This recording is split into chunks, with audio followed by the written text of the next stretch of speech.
following program is rated TV MA-LSV. It contains strong language, sexual situations, violence, and nudity. It is intended only for mature audiences.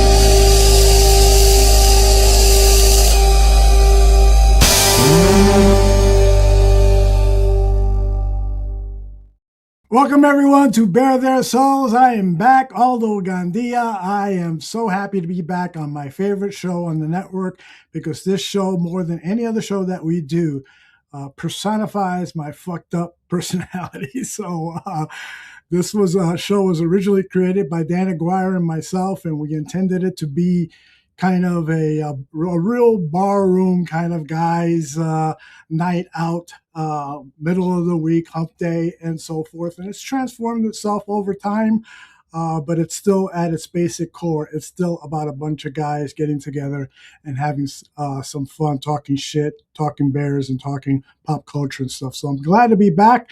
Johnny Santucci is not going to be with us tonight and may not be with us for the next foreseeable shows. And I'm just going to be honest, as I always am. John and I had a little bit of an argument, like brothers do, like family does, and I'll be happy to answer any questions from the fellas because I haven't had a chance to talk to Zim, Daniken, or Fitz about it. So later in the show, if they want to ask questions about it, I'll do the best that I can to answer any questions. But hopefully things will work out, and Tooch will be back with us either late this summer or the fall when the Bears start playing for sure games, and we can't wait to see the next Bears state of affairs from Johnny Santucci. One other note before I bring the fellas in, some of you may know that the X account belonging to the Barroom Network has been hacked. I won't get into all of the details, but over the last couple of weeks, I noticed some strange stuff happening, and a lot of the material that was posted over the last 2.5 months was disappearing. And then I only had access through my phone and not through any of my desktop devices. I just started to do some investigation, and I found out what the problem was, how I got hacked, and I won't get into all those details, but apparently somebody out in Southeast Asia is now in control of that X handle. So I'm trying to work with X to prove to them that it really belongs to me. We'll see what happens. I did get a note from the hacker. The message was, if you want your channel back, contact me. And I'm like, well, where? How do I contact you, motherfucker? So nothing's happened on that front. And if he's listening to this show, fuck you. But let's talk. So that's the state of affairs there with the X channel. I might open up a new X channel and we'll see how that goes. But for right now, all of our major programming all of it is here on YouTube. And I've also started using the YouTube site just to post some things and use it sort of like X. But whether I open up a new X channel or not, we will see. I want to bring in the guys one by one. Let me do this first. Let me introduce Daniken first. Daniken. Daniken. My man. Daniken. Daniken. My man. Hey, how are you, brother? I'm good, man. How you doing? Good, Welcome good. back. Welcome back. Has anybody ever told you that you look like a certain movie star? And if so, who have they told you you look like? Man, I get it. I get some things from time to time. I get Suge Knight a lot. Oh, really? Death Row Records guy. Yeah, I would not have seen that.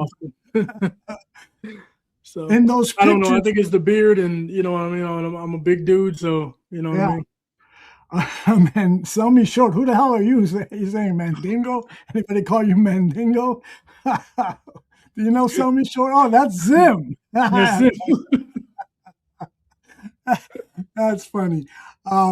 But do you remember the guy? And I'm forgetting his name. He's just had a TV show on CBS called Watson. The first time I saw him in a movie was Boys in the Hood, the Okay. John Singleton movie from the Yeah.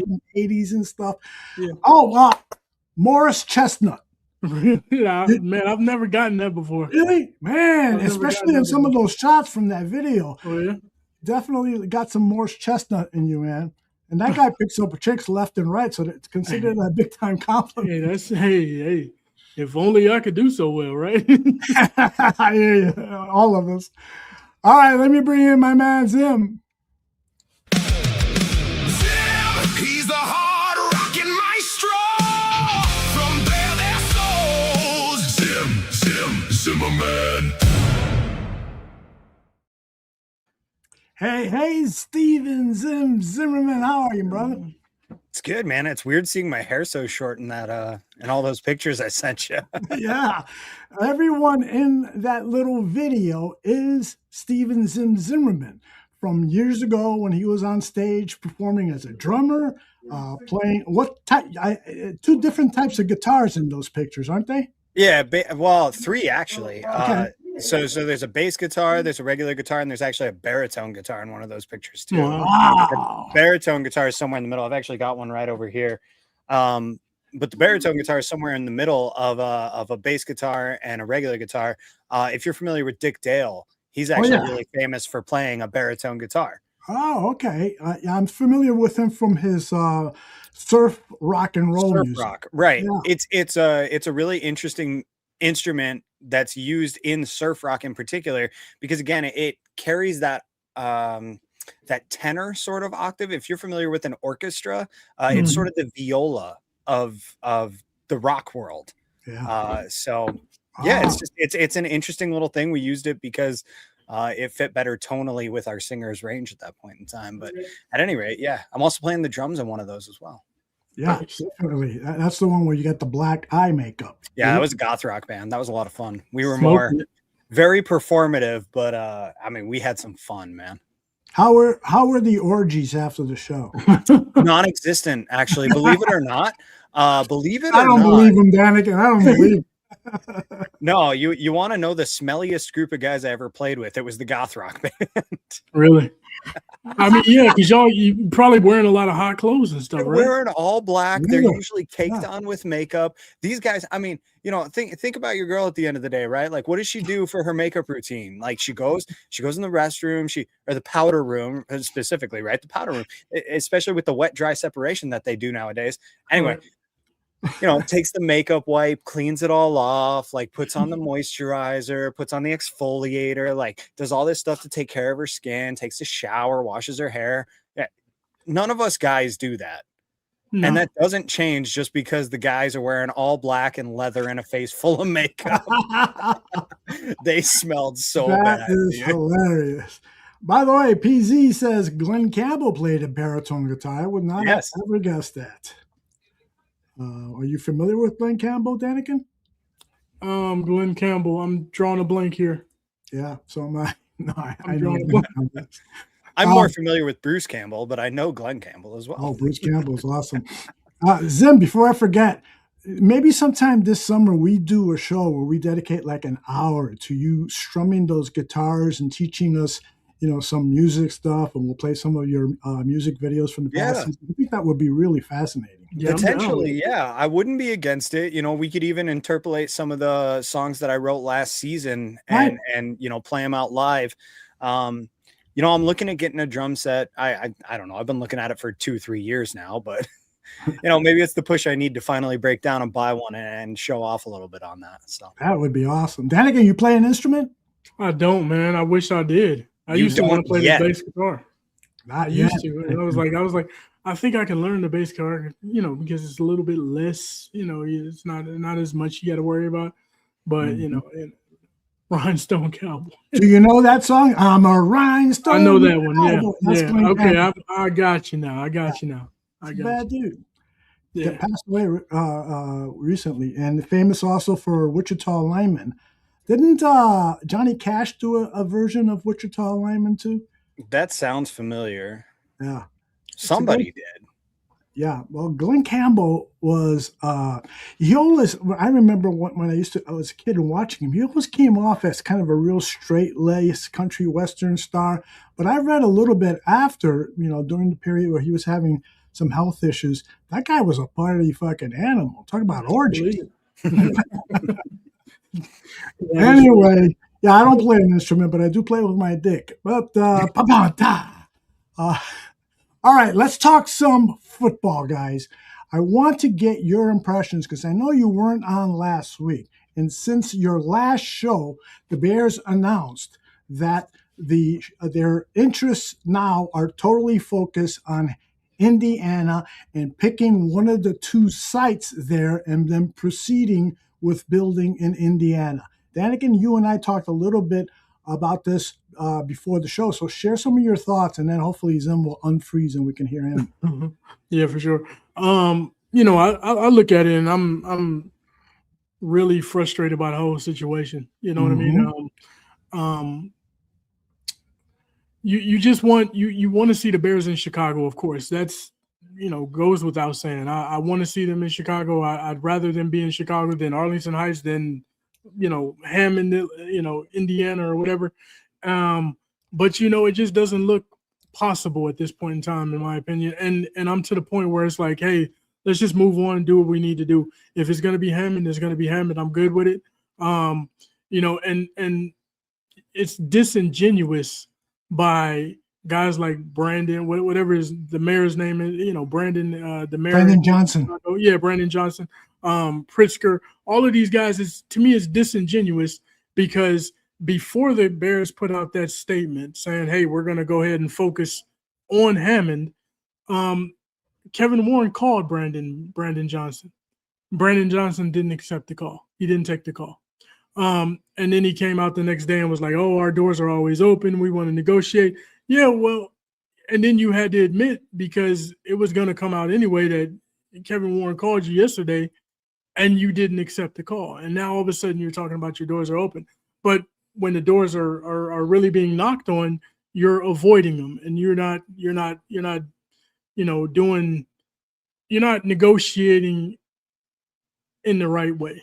You know what I mean? So, at this point in time, I'm just sick of it. And it's like, hey, let's move on. It's going to be 20 minutes away. It's actually closer than Arlington Heights. So I don't care at this point in time, really. Yeah. Zim, how are you feeling about it?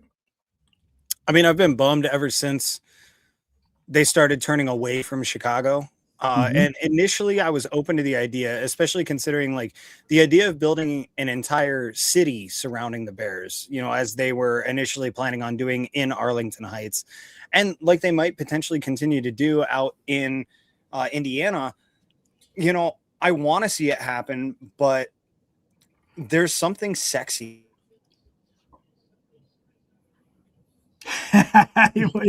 Freeze on sexy. Look at him. He looks so horny right now. Let's bring in my man Fitz. He can save us from this debacle that is what's his name's technical difficulties. Exactly. Fitz, how are you, brother? Good. How are we doing tonight? Doing great, man. Great to see you again. You too. Great to see you, Aldo. Yeah. Listen, we were on the topic of the Bears stadium news since the last time Bear Their Souls was on. It seems like the Bears have taken a major step towards Indiana. What are your thoughts about it? I'm still holding out hope that there's that slim chance that it's going to be Arlington Heights. I think Chicago is out of the question at this point. But who knows at this point either? It's Arlington Heights seemed like the slam dunk, with Indiana sort of being like the negotiating tool over here. But who knows? It kind of makes me a little ill that they go to Indiana because it just doesn't seem right. I would, I only go to about one, maybe two games a year, so it doesn't affect me in travel time or anything. But just the thought of it being over there, and Indiana's not the slam dunk that people think it is. You've still got environmental plans to go through. I saw one report where they actually would have to be like a purchase of the land or something like that. That hasn't even been finalized. So there's still a lot to go in Indiana. In one of the areas they're looking at, it's the state of Indiana that needs to come up with millions of dollars to displace buildings that are already there, because that seems to be one of the preferred sites, because there's two of them. Yeah, and how do the people of Indiana feel about all this too? Middle-class families are really pissed off, particularly the ones in Porter, and I forgot the name of the other county in Northwest Indiana, because they're Lake County, yes, because they're going to see their taxes go up, property taxes and sales tax and crap like that. So they're not too happy about it. Yeah, I don't think every time we think there's an end, it starts all over. So I don't think Indiana is the slam dunk that everybody's thinking it is. Maybe it's, the betting odds are in Indiana's favor, but I don't think it's over yet. Yeah. I wanted to ask you guys from an emotional standpoint, because I've been sort of like Daniken. It's like, guys, do whatever the fuck you got to do. Let's get off of this stuff. But then over the weekend, as I was thinking more about it, I started to get a little, not emotional like I'm crying or anything, but emotional about the fact that they are leaving Chicago and then Illinois on top of it, and feeling we fans, I mean, me from 1967, 68, have been investing time, money, thought, tons of stuff on the Chicago Bears. And so they're repaying the loyalty by almost saying, yeah, fuck you, we're headed away. And I started to get a little emotional and pissed off that this could really happen, and that I may never see the team again, because I don't necessarily want to make that trip to Indiana, especially from Arlington Heights, where I live. Wow. So, I think I'm going to put my house up as an Airbnb, because out in the Southwest burbs, I'm about 20 minutes there. So. I was just going to say, it's a nice short drive for you, so maybe it's not too bad. Stay with me, Aldo. Okay. There you go. But so, Fitz, how do you feel about it from an emotional standpoint? There is an emotional aspect to this. I mean, I've only known Soldier Field. So, I've been watching the Bears pretty regularly since 83, 84. And just getting out of Soldier Field would be strange. I would love for something to happen there to be able, but it just doesn't seem like it's going to be feasible at this point. So there is an emotional component to all this that's just really strange. Just what it means to be a sports fan, to be a diehard fan of a team. It's like these things, really tug at you. I remember hearing things about when Cleveland left, that psychiatrists, all of their psychiatrist visits just skyrocketed throughout the Cleveland area when they left back in '95. So it's like there's an emotional component here that I think the Bears organization needs to take in. I don't know if they're running a business, so they're not they're going to do what's best for them, but I think they should take it into consideration when they're making these moves. Yeah. What do you think, Daniken? Man, of course, there's a little bit of an emotional connection to it. You know what I mean? It's Chicago. It's the Bears. It's we look at the Bears have a classic uniform. They're not changing it. You know what I mean? The C, the you know what I mean? Just the color scheme. You got teams that change their colors. You know what I mean? Look at Seattle. Look at the Rams. This is a classic team, city that's been behind it for several years. I mean, we started the league, the NFL, basically. You know what I mean? So you have that situation, and it's like, of course you got some emotional ties to it. But I mean, it's just so little that they can do, man. Just sit here. I mean, I go back to we have the smallest stadium in the NFL. Ticket prices are high because of that.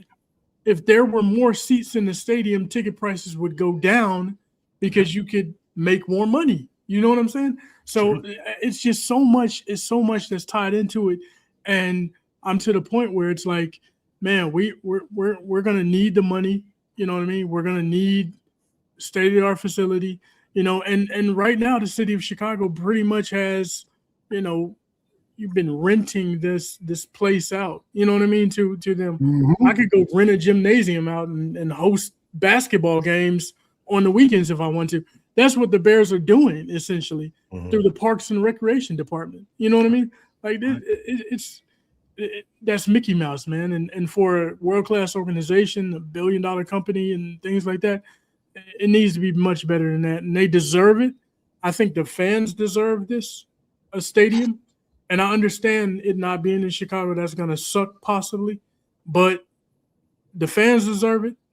The players deserve it. The coaching staffs deserve it. You know what I mean? All of those things go into, you know, getting free agents to come to Chicago. Do they want to play on that nasty turf in Soldier Field? You know what I mean? And they messed up the whole renovation project that they had years ago, right? Otherwise, we wouldn't be sitting here talking about this situation. That was Ted Phillips. You know what I mean? Nobody's really pointing the finger at him.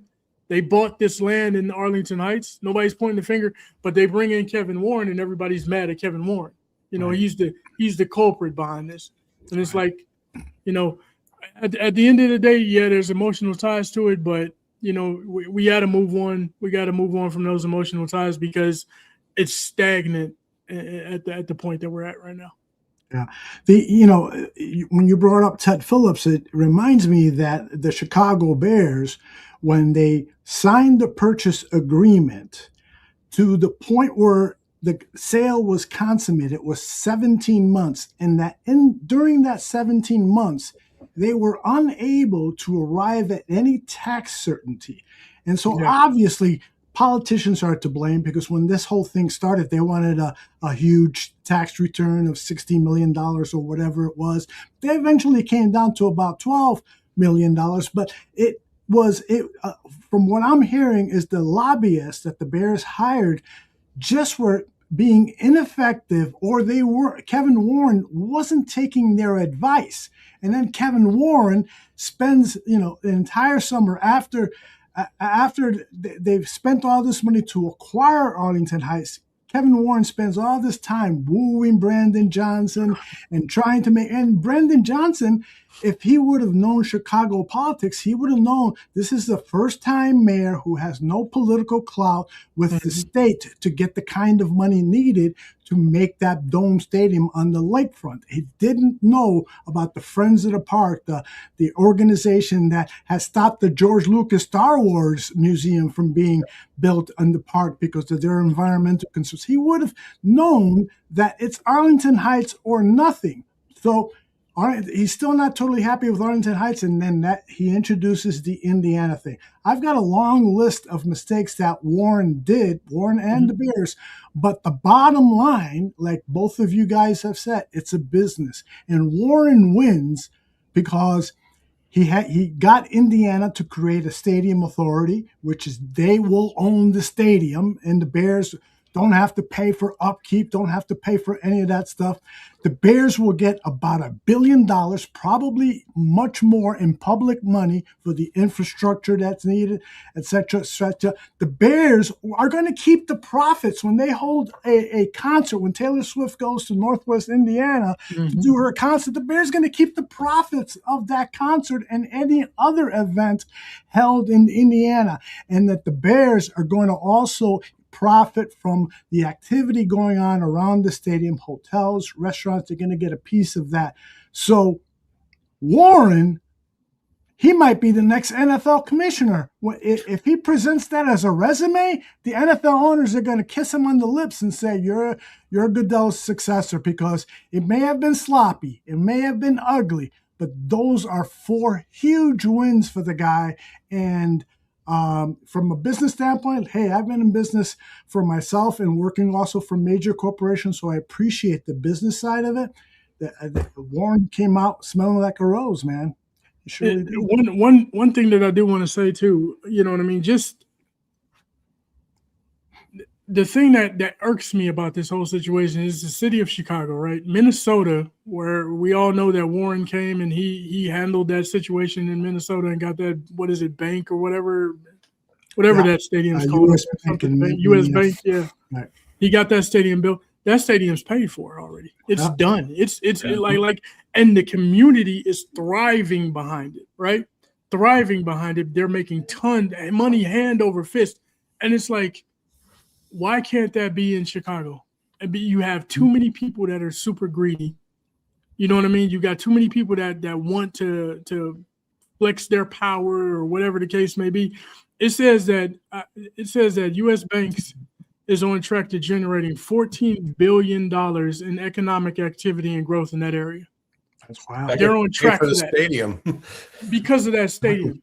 And so I'm sitting here thinking, okay, if Warren was able to do that, why do we think that he wouldn't be able to do the same thing in Chicago, a city like Chicago, right? Mm-hmm. Where you're going to triple that because you got tourists, you got so on and so forth, you got all these different things. You can open it up, you can have tours of the stadium, all types of stuff, right? And I just it's just too many greedy people, man. It's too many greedy people. I do want to say something real quick, and I get Zim in here with his thoughts.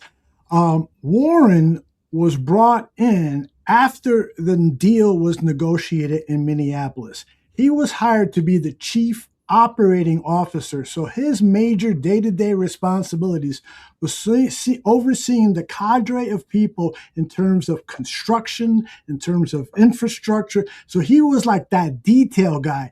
There's another guy, I forgot what his name was, but somebody who started off in the PR department with the Vikings and then over the years established good relationships with the politicians and so forth. He was the architect of the agreement that has basically been responsible for that excellent stadium. And I'm not saying that to take anything away from Warren, but from a negotiating standpoint, Warren's major accomplishment was the Big Ten TV contract that put them in the stratosphere.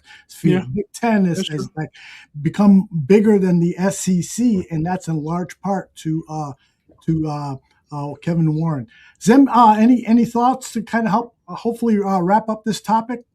Man, I have so many thoughts, but I don't trust my internet to hold out for all of them. Like the bottom line is it's going to get built, and it's going to get built wherever it gets built. And nobody knows where that is right now. And nobody probably knows where that's going to be 6 months from now, if I'm being completely honest with you, because this whole thing has been a giant clusterfuck. Nobody knows what's happening. Nobody pretends like they know what's happening. They all just want to sit there and wave their dicks at each other and hope that something gets figured out in the meantime. And it's getting really frustrating as a fan of a team that I just want to see be successful. And every fucking time they have a little bit of success on the field, these assholes have to go and be like, by the way, the stadium, guys, the stadium. And you're just like, shut the fuck up. It's like we just beat the Packers in the playoffs, but the stadium. We just had the best season we've had in a long time, but the stadium. We just had an amazing draft. The stadium. Caleb's on the cover of Madden. The stadium. I love it. You're so damn right. It has, that's the mic drop right there.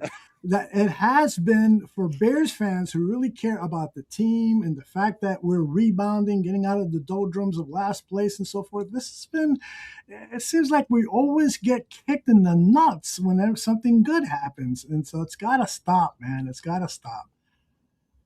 Great mic drop there. So let us get on with the main topic of discussion that I want to entertain with you.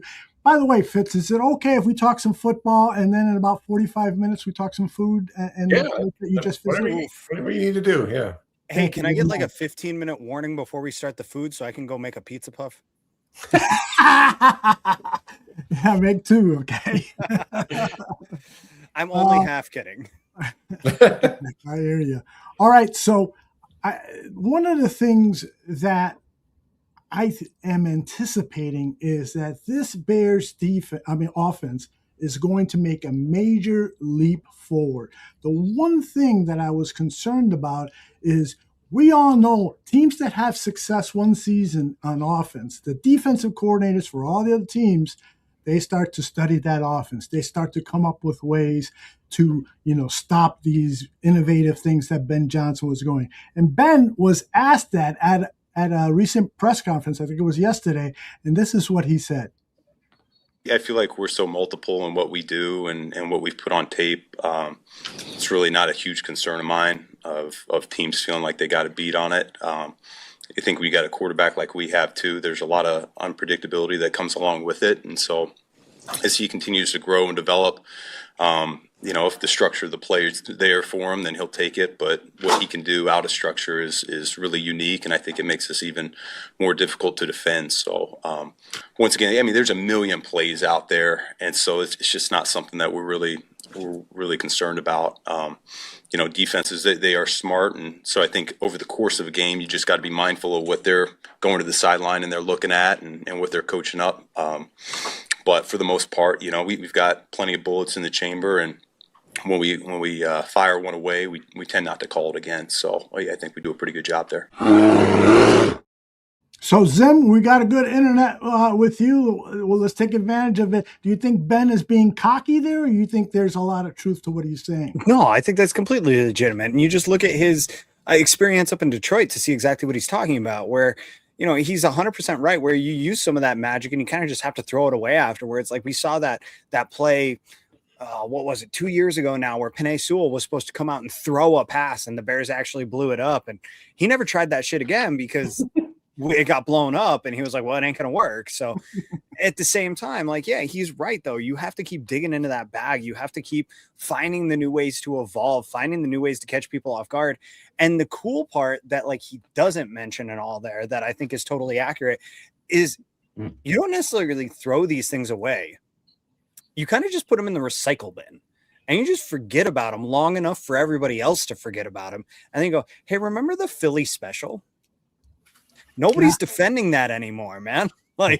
They're all expecting it to be more complicated than that. Go put it out there. And that's kind of the game of cat and mouse that they're all going to be playing, that Ben Johnson, I think, is so good at masterminding. So we'll see how it all goes, but I don't know. I think he's smart enough that he understands this is not, it's not chess. It's obviously not checkers. It's not even chess though. It's 4D chess. You see those chess boards with 4 boards and you got to move it, in 3 dimensions. That's what he's playing while everybody else is on a 2-dimensional board. Mm-hmm. That's good stuff. Fitz, what do you think? Yeah, he's smart enough to know that for every good defense, there's a counter to it. I mean, that goes back to basic war strategy. And he's got a great defensive coordinator that he works with Dennis Allen. That kind of, the two of them are a pretty good tandem there. And also, what does he always get back to? He gets back to the basics with the running game. So it's we think of all these fancy passes and 13 technique and all that. But what really gets the engine going is a basic running game, ground and pound. And it gets back to the basics and the fundamentals. So I think a lot of that's there. I think he's being over dramatic to make people think that he's on this other level when it gets down to it. If something's not working, he's going to come back to the basics in the running game. Great point. What do you think, Danigan? I mean, Fitz is spot on point, man. I appreciate that point because I was going to say the same thing. You know what I mean? You're right on point. A lot of people are so enamored with Caleb Williams, Ben Johnson. He's a mastermind of this passing game, this, that, and the third. And people get so wrapped up into that, even defensive players, the rest of the league, the media, everybody, fans, everybody. But yet and still, his bread and butter, if you go and look at it, even in Detroit, in Chicago, it's been that running game. How consistent can you be at running the football? How dominant can you be at the offensive line, and be able to move people around and do things, set yourself up in good passing situations where it's 2nd and short, 3rd and short instead of 3rd and long, 3rd and 12, 3rd and 14, things like that, where you're not making mistakes and putting yourself behind the chains, but you're constantly moving forward. That's what Ben Johnson is about, right? So, spot on, Fitz. I appreciate that point. And he goes back to it. I mean, think about last year. Remember the first 2 weeks of the year? Everybody was up in arms. Where's DeAndre Swift? What's going on? What's going on? And Ben Johnson said, just be patient. The running game is going to come. Just be patient. And when I heard him say that, I was like, I'm good. I trust him. You know what I mean? And at that point in time, I was like, everybody shut up. DeAndre Swift will be fine. I promise you. Ben Johnson said he's going to focus on the running game. It's going to work out. And sure enough, it did. You know what I mean? And like I said, you go back to his days at Detroit. Yeah, they were potent passing game, but they were also a potent running game, which made them the number one offense in the league. And that's what you want. You want to be able to attack. And I said this all the time, you know, studying defense and looking at defense the way that I do. When you're a defensive player and people can attack, or the opposition can attack every part of the field, that's what makes your job difficult. As a defender, you don't want to have to think. You just want to react and play football. But when you have to think, is this guy doing this? Is this guy doing that? Are they going to run the ball here? Are they going to? Now you're thinking too much and you're playing way behind. You're going to be behind the offense all the time, and they're going to be able to do what they want to do with you. Yeah.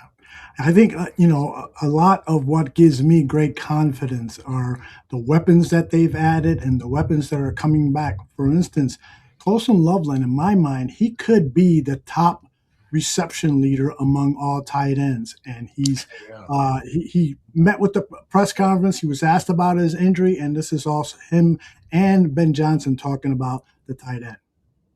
Yeah, it's great, man. All glory to God for being healthy, being out there with the teammates during OTAs. This is fun. Where else would you rather be? I love what he brings to the table. He's one of the most consistent players I've been around, and that's saying a lot for a young guy, because I think it takes a while before guys can truly understand what it means to be a professional. But he's in early. He's always in his playbook. He's always taking notes. I think he really thrives with being available in the pressure moments. That's the type of guy that he wants to be. A lot of trust with the coaching staff, with the quarterbacks. And so I'm really happy with where he's at right now. We've been able to take the route tree to the next level, and it's something we're going to continue to develop in training camp as well. You know, I feel like they got a lot of trust in me. I got a lot of trust in them. They got a lot of trust in all the weapons we have. So we know that they're going to put us in the best position to be successful, and whatever they ask of all of us, we're going to go out there and do. Zim, you got your Colston Loveland jersey yet? Oh, he froze. It's froze again. He's 22. That's just crazy. That is wild, isn't it? And he just turned 22. He was 21 his whole rookie year. Yeah, he got drafted right after his 21st birthday. Fitz, what do you think is the ceiling for him? How good can he be? I mean, I think the sky's the limit with him, especially if he stays with this offense. If he stays with the Bears, because I mean, they obviously have trust in him. He obviously has the ability. He's got the physical capabilities. He's big enough. He's strong enough to block. What can't he do? So it's you say what's his ceiling? It's however high they want to take it. Yes, pizza puff. Let me tell you my only concern about Loveland, because I think in terms of his pass catching, it's extraordinary. His ability to get open, extraordinary. I think his blocking is much better than I anticipated it would be.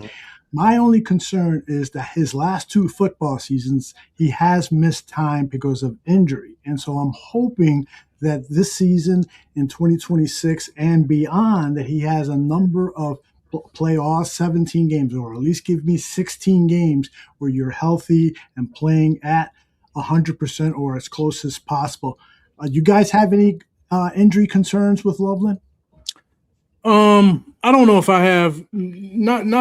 Not tremendous, not really, really bad. I mean, there's always a concern of somebody getting injured. And when you play the position that he plays, sometimes, you know what I mean, when you're going across the middle and there's a linebacker that's coming across, or them safeties are looking to tattoo you. And, you know, there's sometimes you're in the trenches, sometimes you're outside, you're trying to make moves outside. There's a lot of different ways that you can get injured, but there are a lot of ways that you can protect yourself and build your body up. And I think he's done that. I think he's added about 20 pounds of muscle, they say.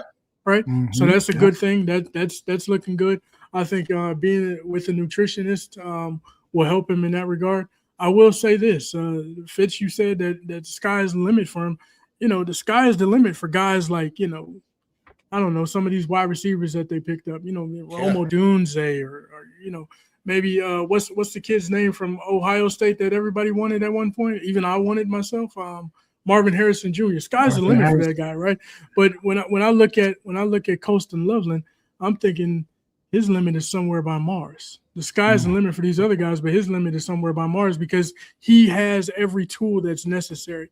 He didn't get to shine the way he should in Michigan because they didn't throw the ball. And they had Jim Harbaugh that was a run. And they had, of course, J.J. McCarthy, right? But, a little gratuitous shot at Minnesota. I'm good with that. Thank you. But I'm good with it, too. But that's the thing. You know what I mean? I really think that the guy has a lot of the tools, and he's legit, man, on so many different levels. He's got the wiggle. He's got size. He's got strength. He's got speed. He's got everything. Those long arms, too. Jeez. Yep. Indeed. All right. So the other part of why I think this offense can explode is two players that they picked up that bring them speed. Let's talk about Khalif Raymond and Xavier Thomas. Let's start first with Khalif. This is Ben talking about Khalif, and I think Khalif jumps in here too. You wouldn't know looking at him right now that he's 31 going on 32. He has got this vertical push to his game where he comes raging off the football, and if you're a DB, you can't help but back up. And that carries over with all the routes that he runs. I think it's been really good for our young route runners to see because it's really what we want to see across the board. And so he's been exactly what we hoped for when he came into the building, and it's as good as I've seen him in the spring based on my time with him over the last 5 years. I mean, he's got fresh legs. He's hungry. He's highly motivated right now. There's a lot that he can do in the offensive game. He's not a gadget guy, but he's unique in his ability to have enough speed to take it over the top, make defenses hurt that way, but also inside the numbers, outside the numbers. He's got elite quickness. You get the ball in his hands. He's excellent run after catch. So he's very, very versatile, and I think he's going to be a huge part of what we do. Motivated Khalif. Did he have a Staley's hat on too? That's dope. Yeah, he showed up at Hallis Hall to sign his contract first day, and he didn't have a Bears hat. So he went to the gift shop, and he said, "Man, that hat looks good." And he bought it. He didn't even know what the Decatur Staley's were. And he was told that during the press conference. Pretty slick.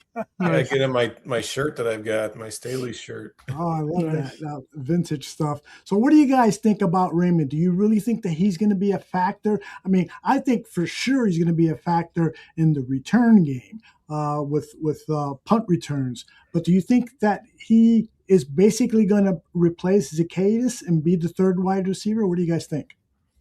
Yeah, I think the improvement to the special teams has kind of gone under the radar, and I think his addition is going to be huge because we really didn't think about that. I mean, we during the year, you had the Minnesota game, obviously, where he had the return at the end of the game that set up the field goal to win it. But other than that, it really wasn't a threat. It wasn't something you thought was going to be part of the game. And I think I think they've at least addressed it. And it just all of the defensive holes, it kind of got lost in the shuffle, just what is going on here. So I think he's going to be a huge upgrade there. And I think he is going to be that third receiver out, or we're going to go with Zion as well. I mean, but he's there. At least he's going to be there for experience and showing these young kids how to do it. And they're showing them why they should love Ben so much too. Yeah. One of the groupies here at the bar room wants to say something. Great point. Want another drink? Yeah, absolutely.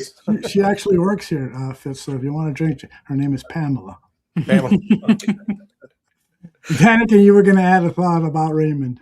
Man, about Raymond, when I think about Khalif Raymond, I think of course he has the speed, he has the quickness to do some things, especially be a third wide receiver, a slot guy, you know what I mean, guy coming across the middle and doing them drag routes and slants and all that type of stuff. Excellent. He's in the return game and all of that type of stuff.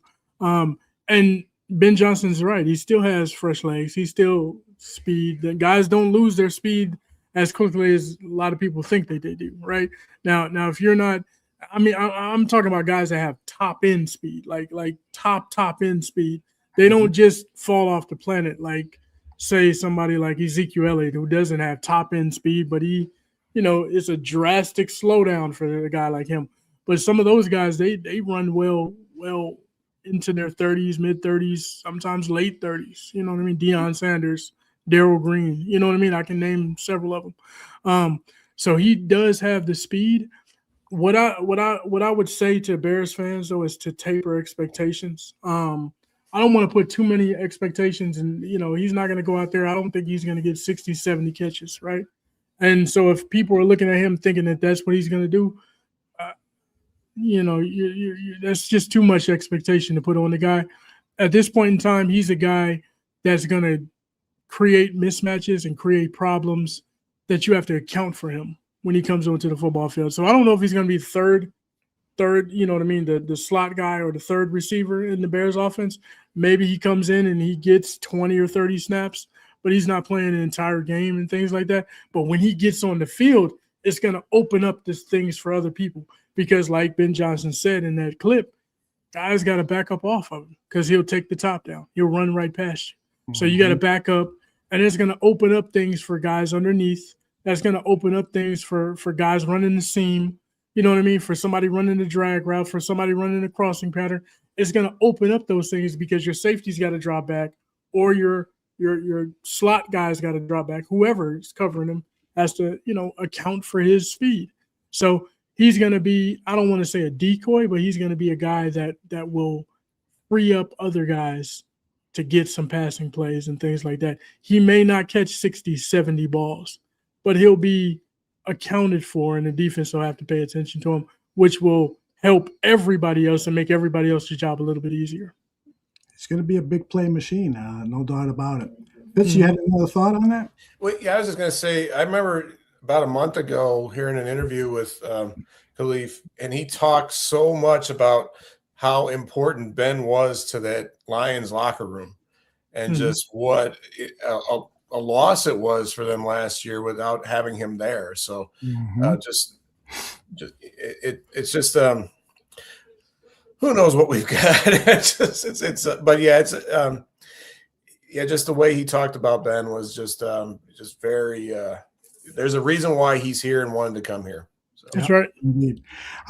Before we go to Xavier Thomas, somebody asked me if I had a soundbite from Khalif Raymond's press conference yesterday. I don't have the one that the person specifically said, but this is a little rough. It's unedited. This is Khalif Raymond talking about what Fitz just talked about, which is Ben Johnson's genius.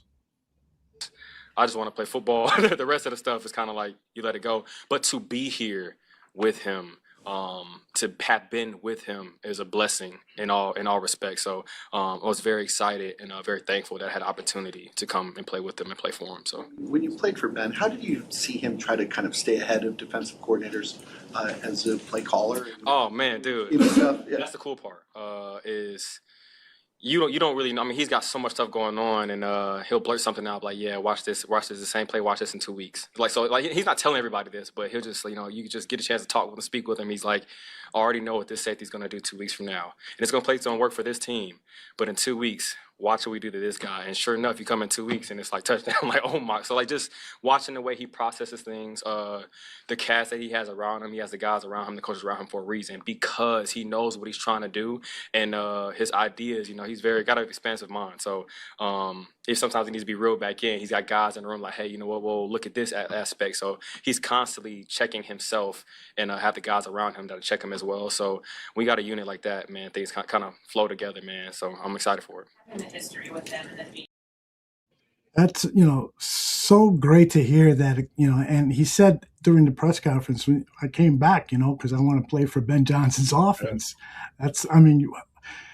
We've been Bears fans for decades and decades. There's no player that's ever said that. They've said this is the place where quarterbacks come to die or receivers come to die or whatever. Yeah. Indeed. We've heard that ad nauseum, right? Oh, it's like tattooed in our brains.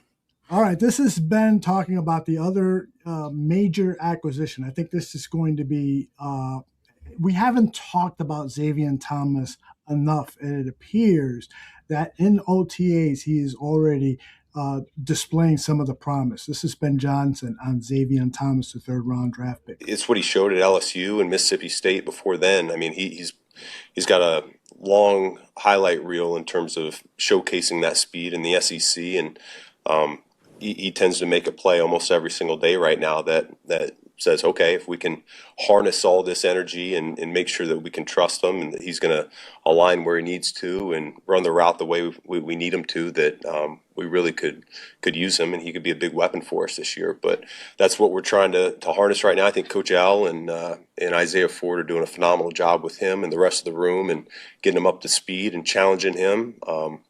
And I think he's developing the work ethic that we expect, not only from a receiver, but from anyone on offense or the team.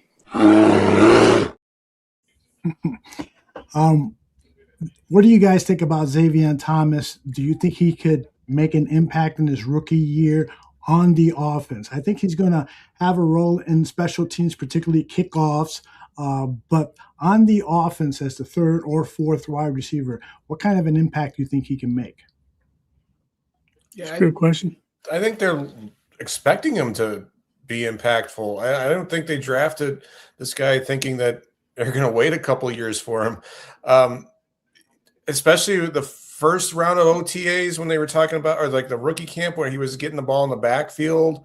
Yeah, he could be this year's, Kyle Monangai, just, that late round pick that plays like a first rounder. Mm-hmm. My drop moment for Fitz. One of the things that stood out to me when hearing Ben Johnson talk about Xavier Thomas is just his mentality when it comes to rookies, right? We seen it last year. We seen it with Kyle Monangai. We seen it with Colston Loveland. Those guys start getting more and more opportunities towards the end of the year. Why? Because now he trusted them. He said that in that video, in that clip. He said, if he's to be trusted, if we can harness some of the stuff, have him run the routes that we want him to run, the way we want him to run them, then he could be somebody that we could use, that we could really utilize in this offense. But that puts the onus on him, right? To get up to speed, to learn the playbook, to put in the effort with Randall L, to follow direction. It's strictly on him. You've got the talent to do this, but do you want to fit into this offense? You got to do it this way. Now, it's strictly up to him whether he's going to be an impactful player, because he can be an impactful player if he does the necessary things to get in good graces, you might say, to be trusted. And that's what you want from I love it. I like that, because nobody should just get an opportunity just for the sake of getting an opportunity because I have speed. You know what I mean? You get the opportunity by putting in the work and doing the things that are necessary to be good. Nick Saban said it a long time ago. There's a lot of guys that are really good, but there's only a select few guys that want to put in the work to be perennial greats, to be great every single week. You know what I mean? Year in and year out. There's only a select few guys that do that. So does he have that mental makeup? We'll see, man. Yeah. Well, I wish I would have pulled Colston Loveland talking about that very same thing. He said during the press conference yesterday that he was so encouraged that he shows up early in the morning, one of the first guys there, and he'll talk to a team. Hey, you want to go on the jugs machine? No, I already been on it. And I already did my jugs right. At the end of practice, he sees Xavier Thomas. It was actually Khalif Raymond that said it. That he asked Loveland, and Loveland told him, no, I've already been on it. And then Raymond said that he saw Xavier Thomas out there in the jugs after practice. So that type of mentality, when Ben Johnson and Ryan Post talked about that competitiveness jumping out of the tape, that you could tell these guys love football. That's what they have at Hallis Hall here, and that's what has me so excited that this team can not only, take a step, but also take a monumental step. One of the league's best offenses. This defense is going to get better, and hopefully in our next show we'll talk all defense just like we're talking offense. But I'm just super excited. And we got good news today about Dale looking pretty decent in practice and actually out there. So we'll talk about that on our next show. But the next topic that I have is key for this offense to be unlocked is Caleb's accuracy, because we've seen sometimes it's guys dropping the ball, sometimes it's guys running the route. So it's not all on Caleb Williams, but accuracy, even for us novice fans like me, I could tell that one was on Caleb. And so Ben Johnson talked about what they're doing to improve accuracy. Within the quarterback meeting room, when we watch it as a staff, certainly my individual meetings with Caleb, I think it can be as simple as just having a grading system, A, B, C, D, F, and figuring out where that ball location lies. Certainly you grade yourself a little bit harder with those throws within 10 yards than you do the chunk or deep balls necessarily, but it's something that he's taken to heart. I think he's critical of himself, and it's something that you want to see in individual drill work carry over to routes on air, on over to the team settings as well. So, you're far from a finished product.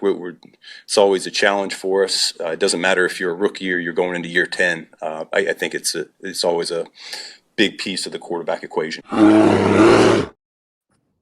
Zim is back. Look at that new camera. Oh yeah, I'm on my phone. Yeah. Yes, all right. I'm really excited for tomorrow. I'm gonna fight with somebody from the cable company.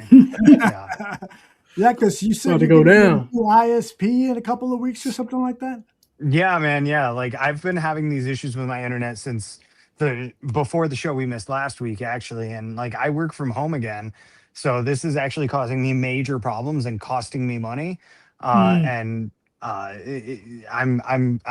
getting fiber internet installed hopefully soon here, but that involves digging a whole trench through the front yard and getting the fiber run to the house and everything. But anyway, I don't mean to totally disrail you guys. I'm back though, and I'm going to be going through my phone the rest of the night, so hopefully we don't have any more disruptions. Sounds good. And by the way, Foster doesn't believe a word that you're saying. He said that you went away and made a couple of pizza puffs from scratch. I do have a pizza puff in the air fryer. I figured, fuck it, as long as I'm waiting for might as well. As long as I'm waiting for this shit, I might as well.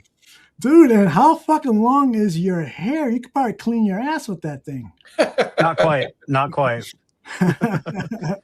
It is finally long enough to like donate a considerable amount though, which was the ultimate goal all along. So excellent. Good for you, man.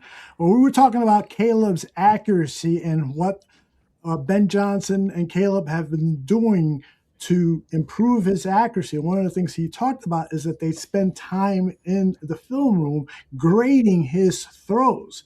And I thought that was really cool. I actually kind of planned a long segment on this so that we can grade Caleb Williams' throws, but I only got one clip. So let's all take a turn at grading this throw from Caleb Williams to Rome Odunze.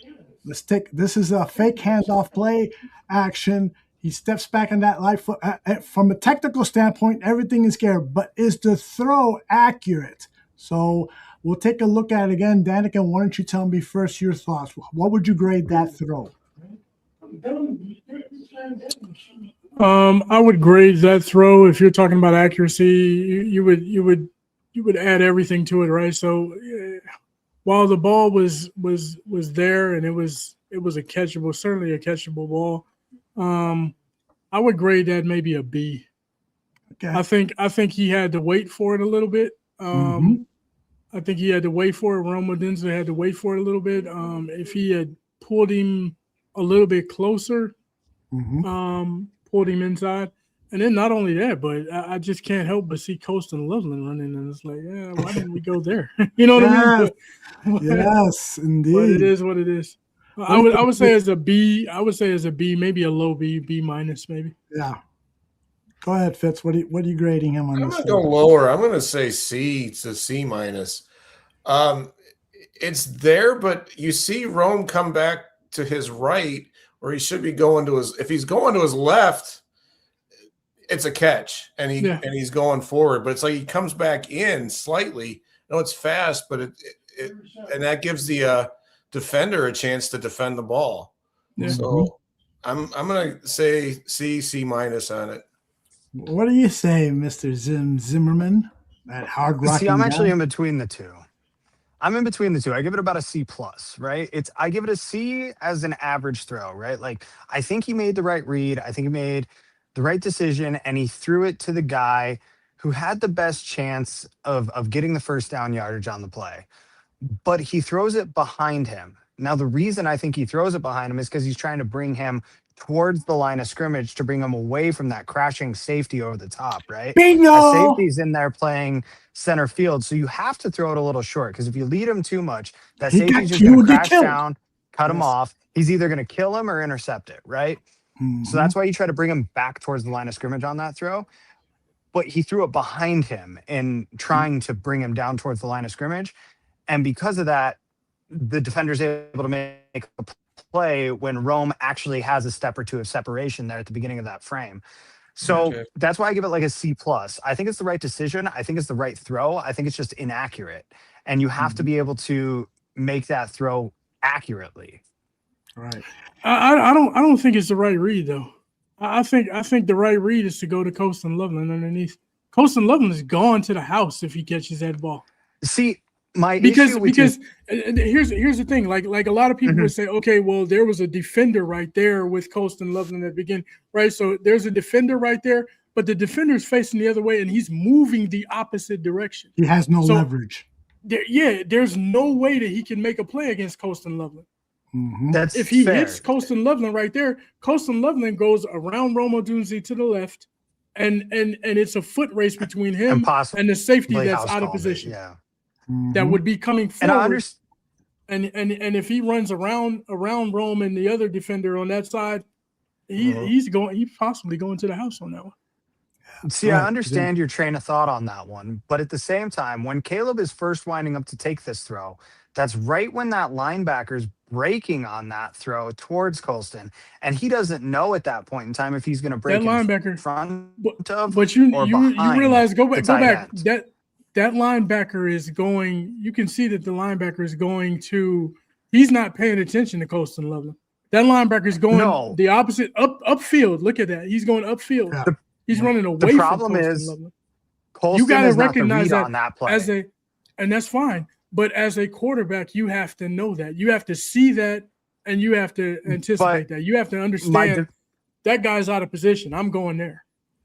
My defense for this is, if Colston is not the read, that means you're not looking at him. You're reading that play out of your peripheral vision. And in his peripheral vision, all he sees is his tight end in the spot that he's supposed to be at and the linebacker breaking towards that tight end. He's not reading if that linebacker is going in front of or behind. All he sees is him breaking in the direction of that route. And that's why you don't throw it there. I understand that we can look at this all day and see, in retrospect where it's at. But thinking about it from that perspective of not reading that play as your first, but as your third, and seeing it through your peripheral vision, not your primary focus, I think he made the right decision based on what he was looking at. Let me ask Had he been looking at him more, if he'd gone through his progression faster and not been locked onto that primary target, he might have seen that and gotten the house call. That's what I'm getting at, right? So when we're talking about progression, I'm not sure what his progression was on this. I'm not going to act like I know what it is, right? Because it could have been something else, right? But a lot of times he's been locked on to Rome Odunze. That's something that we've all seen him do before, right? Now here's my thing. When you're making this read, is it possible that he hesitated because he did see Colston Loveland kind of open and I'm going to throw it to Rome Odunze because I don't know what that linebacker is doing. So it's a little bit late. That ball should have came out to Rome Odunze earlier if he was going to go to Rome Odunze, right? Now, that's the way I see it. That's the way I see it right there. I think either he hesitated for some reason because he had a clean pocket. It was clean. It was no vision impairment or anything. Nobody standing in front of him. It was clear. It was, there's you couldn't get a more perfect situation to throw the ball, right? When you have that much room and that much time, you should be able to complete any pass on the football field, in my opinion. Mm-hmm. Because he really didn't even have to throw it at that point, to be honest with you. He could have waited again. He could have waited for more time. The one thing I keep thinking about as I look at this play, though, is like, what if he'd run a flat or a slant instead of a hitch on that? And like, how much space he would have had at that point in time, Colston Loveland, that is. Like, if that route is slightly different, that play breaks completely differently too. Yeah, I think Cliff makes a really good point. Is I'll run it again. Cliff is saying, watch Caleb's head. It does look like he looks at Loveland. He looks three places. He looks right, which is where I think the linebacker starts to go to, leaving Loveland open over the middle. He looks at Loveland and then he looks at Rome. But clearly, well, I won't say clearly, but I think because that safety was bearing in on the play, he was careful not to lead Rome to his death. So let's count the looks. Fake handoff, looking right, looking middle, and now looking left. I count three. I don't think that look right is anything. I think that look right is completely to mislead the defense. I agree with you on that. I totally agree. But it is a look, right? Yeah. It's what do you think, Fitz? You want to change your grade at all? No, because he still threw it behind him. So I love it. If he leads him out, a little bit to his left, I think they complete the pass. But I do think he may have thought about Loveland a split second, and that might have thrown off his throw. Like, here's the thing too. Even if like. And I like Zim's point. I appreciate you bringing up the point that maybe he was worried about this guy breaking. You gotta understand the football field. There's levels to it, right? So here's your check down, possibly, which it may be Colston Loveland. There's nobody else there. This guy has vacated an area. He's completely turned, and he is running this way, right? Mm-hmm. And Loveland's coming the opposite way of him. He's turned around, bro. Like, there's no reason that you still shouldn't throw that ball, in my opinion. Yeah. On a video game, I would throw the ball. You know what I mean? Like I'm just being honest because, at that point in time, when you have guys running the opposite direction, the defender is in bad situation at that point. So even if he is breaking on it, okay, you don't throw it to that point. You lead your receiver to the opposite direction where this guy has just vacated a whole area of the football field that's a 10 by 10 yard gap in the coverage right there. Throw it there, man. And I don't know, but there's reads and there's different things. I can't say that I know exactly what his read or his progression was and things like that. So we're playing Monday morning quarterback here. So it's fun to do though. I like doing it for sure. Quarterback, yeah. Well, that's but it is fun. Quarterback. It is fun. It's so easy to look at the tape in June and say like, yeah, we know exactly what's happening on this tape. Like the tape is the tape, and it's like, well, there's a lot more than just that. Like even Chase Daniel, who's widely regarded as one of the best breakdowns of tape on the internet, like he doesn't know what's happening, and he'll fully admit it. So. It's a fun exercise though. Definitely a good thought experiment. Yeah. Mm-hmm. So we'll do this again in future shows because it is kind of a fun thing. And J2K asked me if I can pause the video just before Caleb throws the ball. I will load it in a way where I can pause the video, but this time I don't have that capability. Now, we did hear from Ben talking about Xavier, talking about Khalif, talking about Colston Loveland, about these weapons, maturing weapons. We know what Rome can do. We're getting a really good idea what Luther can do. So the question that is posed by one of the girls at the bar room, I think it's directed at Danica. Let's see what she's got to say. Sweetie, eyes up here. Who is going to lead the Bears in receiving yards? So go ahead, Danica, tell us. What was the question? Something about who's going to lead the team in receiving yards. Receiving yards.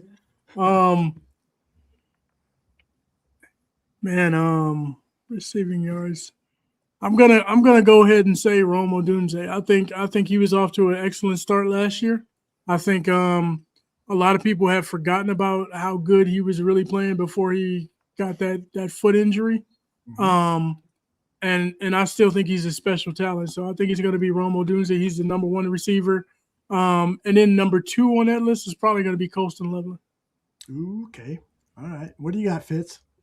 I think the Bears are going to be in the best position if you've got Rome taking off from where he was last year, gets about 1,200 yards.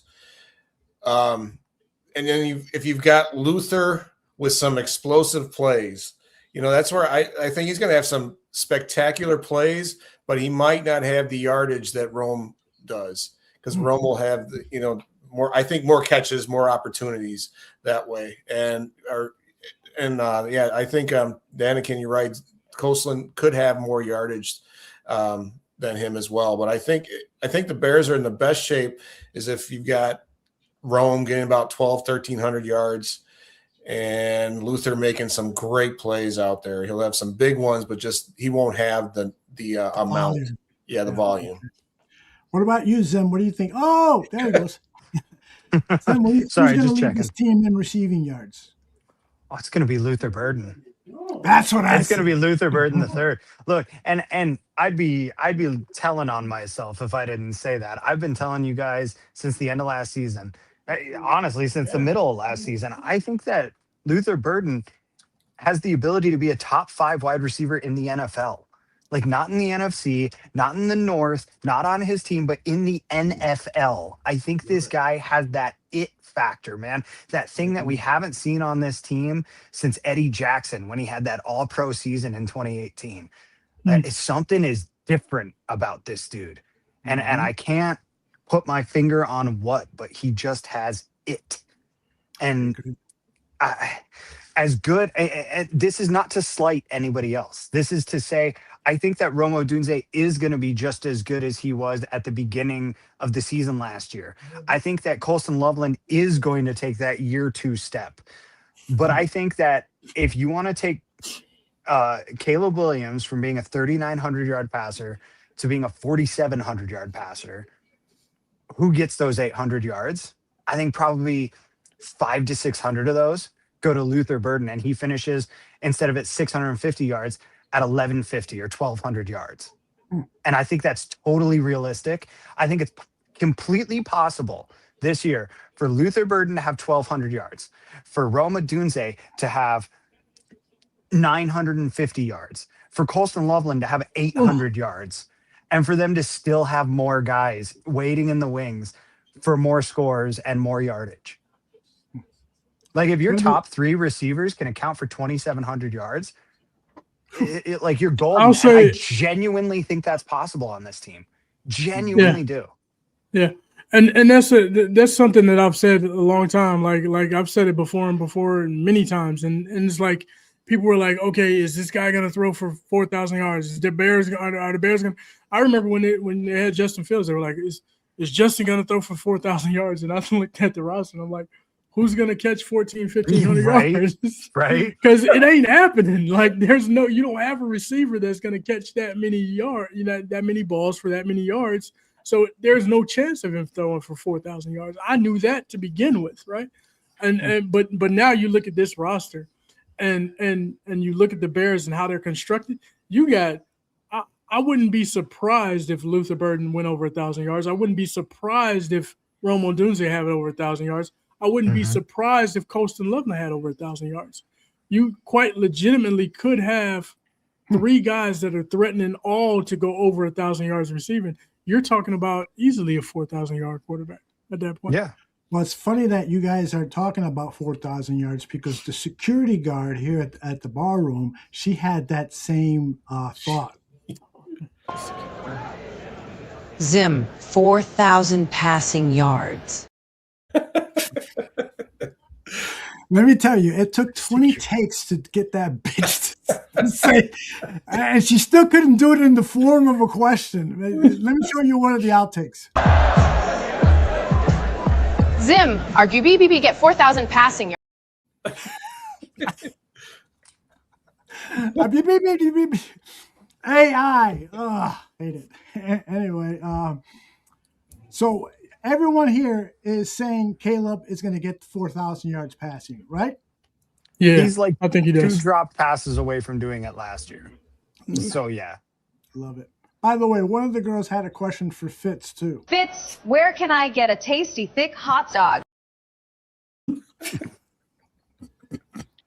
it's funny because these are muted, and I have to manually unmute them, and I unmute it, and all I hear is tasty, thick hot dog. Oh, all right. That is the segue to.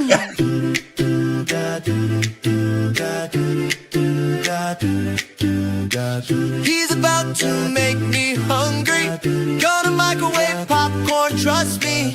When he talks about food, my appetite is renewed. This is Fritz with his restaurant critique. That's a pretty big hot dog there. Zim went to go get his pizza puff, it looks like. His 2 pizza puffs.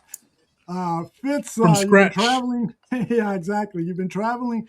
Before you get into your restaurant review, Fitz, are you going to expand your reach into the Northwest Indiana area once the Bears move out that way?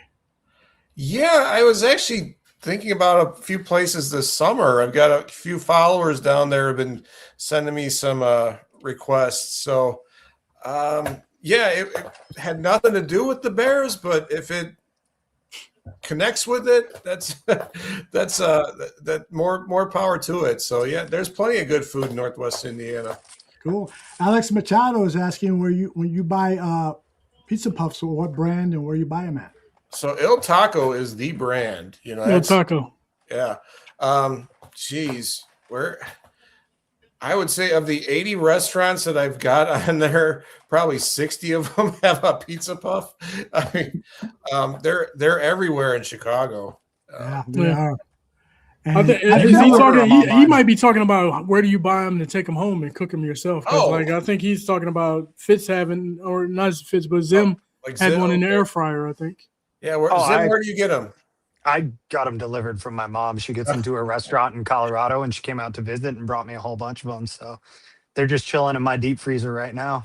But that's the way you do it. I ordered mine offline too. Yeah, I've seen that you can get them online. I don't know if Jewel sells them online or what, but I've seen them sold online. And the Itaco ones are definitely where it's at. Hey, Cliff is saying that he went to Miami with his wife to Cote Restaurant. 5 different types of steaks in the tasting menu, including Wagyu. 5 people waiting on us and cooking the meal at the table. That sounds excellent. Alex, sorry, I just saw Alex say you moved to North Dakota, and I'm like, I spent a month there last year, and I'm so sorry. You're not going to find a pizza puff in North Dakota. You are not going to find a pizza puff in North Dakota. No, maybe some dead animals. Hey, Fitz, do you mind if I roll your video about the restaurant first, and then we'll talk about it on the other end? Yeah, sure. Thank you, sir. Here it comes. This is Fitz's review of. This is Southwest Chicago, correct? Yeah, this is Jansen's. It's in. It's basically the Beverly neighborhood of Chicago, 103rd and Western. Yep. Cool. Nice. Check this out. Burgers and shakes at Jansen's Drive-In. Jansen's Drive-In at 9900 South Western Avenue in the Beverly neighborhood of Chicago's South Side has been serving up a wide variety of Chicago street food classics since 1960. Burgers, hot dogs, Italian beef, and more. I got their cheeseburger and fries combo. 3rd pound burger with the works and fries. Monday through Friday, get it for just $9.99. Pair it with one of their classic shakes for the perfect meal. And don't forget the pizza puff. There's a reason Jansen's is still going strong after 66 years. They're just darn good, and they get a 319 on the Fitzometer. That's Jansen's Drive-In at 9900 Southwestern Avenue in Chicago, Illinois. Where should I eat next? Comment in the replies, hashtag FitzMagicEats, and check out all of my reviews on my YouTube channel at FitzMagicShy. Yes. This is right. And don't forget the pizza puff. That's right. Hold that up one more time. It looks like it's cooked perfectly in the air fryer. That's beautiful. Look at that. Yeah, it looks good, man. That is good. Y'all thought I was joking. Well, how much time did you put it in the air fryer? 14 minutes at 375. Oh, man. I'll be heading over to Jules to get some El Taco pizza puffs. Fitz, tell us more about Jansen's. So yeah, they've been around since 1960, and it still has that 60s, like car hop type style vibe, but like Ed Debivix tried to do. And not much has changed there. You saw the neon sign out on the corner. They have great hamburgers. Burger and fries for $9.99 is pretty good deal these days. Great shakes. I had a chocolate shake, and my nephew and my sister were down today, and we went back. They wanted to try it out too, and I had a banana shake, which was delicious. Thank you for the recommendations, Mailman Jack, on that one. Never steers me wrong. But they have 2 hot dogs and fries for $8.99. And their fries were underappreciated. Those were delicious fries too. I should have highlighted them more, but just really good.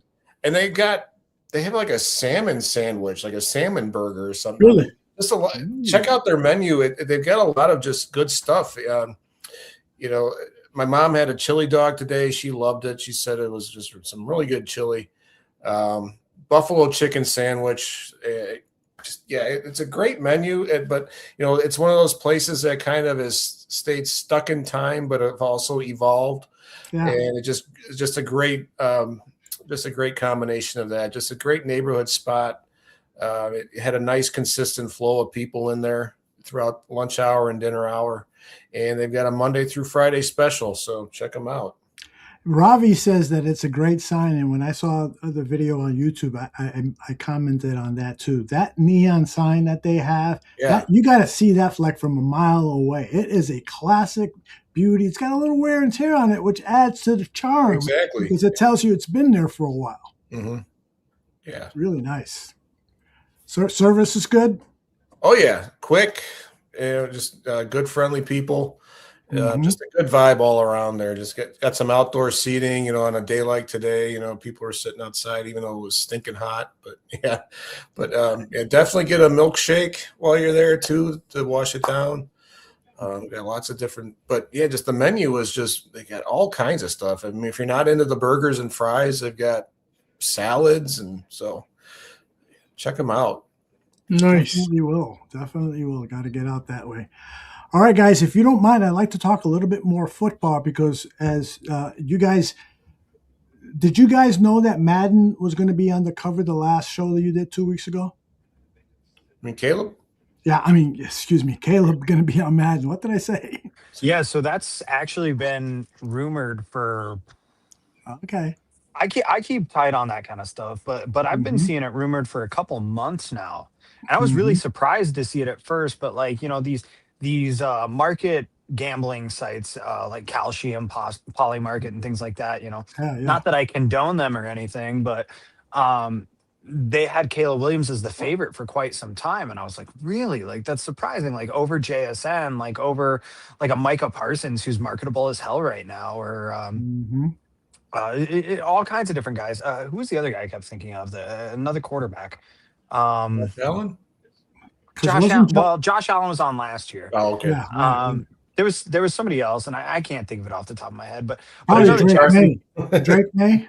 Drake May was mentioned, but he was really low on the favorites list. It was really more or less from what I was seeing between JSN and Caleb Williams. And it's interesting to see that it broke towards Caleb because it just goes to show the level of superstar he's become already. not necessarily anything about his ability on the field, because as far as Madden cover athletes goes, he is the lowest rated ever. But his marketability is so high that screw it. Like, put him on there.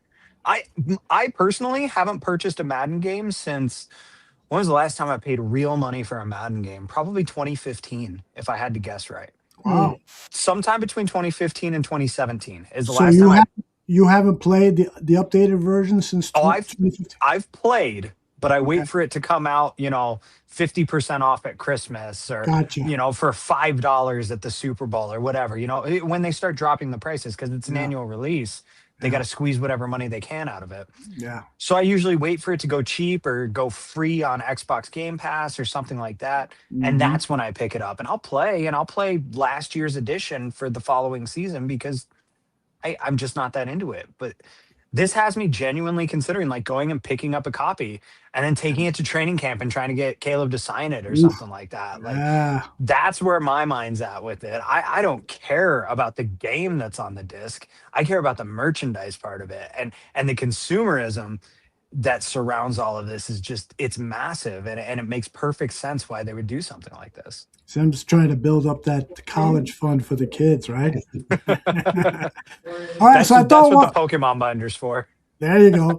I thought what we would do might be fun to do is to determine what Caleb's quarterback ranking is. So I went back and looked at what the quarterback rating for Madden quarterbacks was at the beginning of last year, around 10 months ago.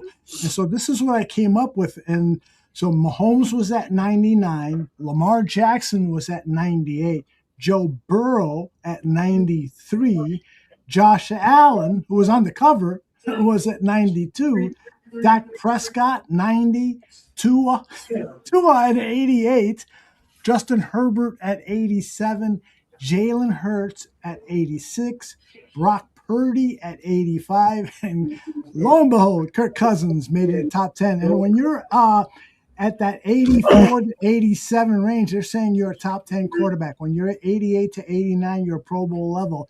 And when you're at 90 plus, which is Prescott, Allen, Burrow, Lamar Jackson, and Patrick Mahomes, you're elite.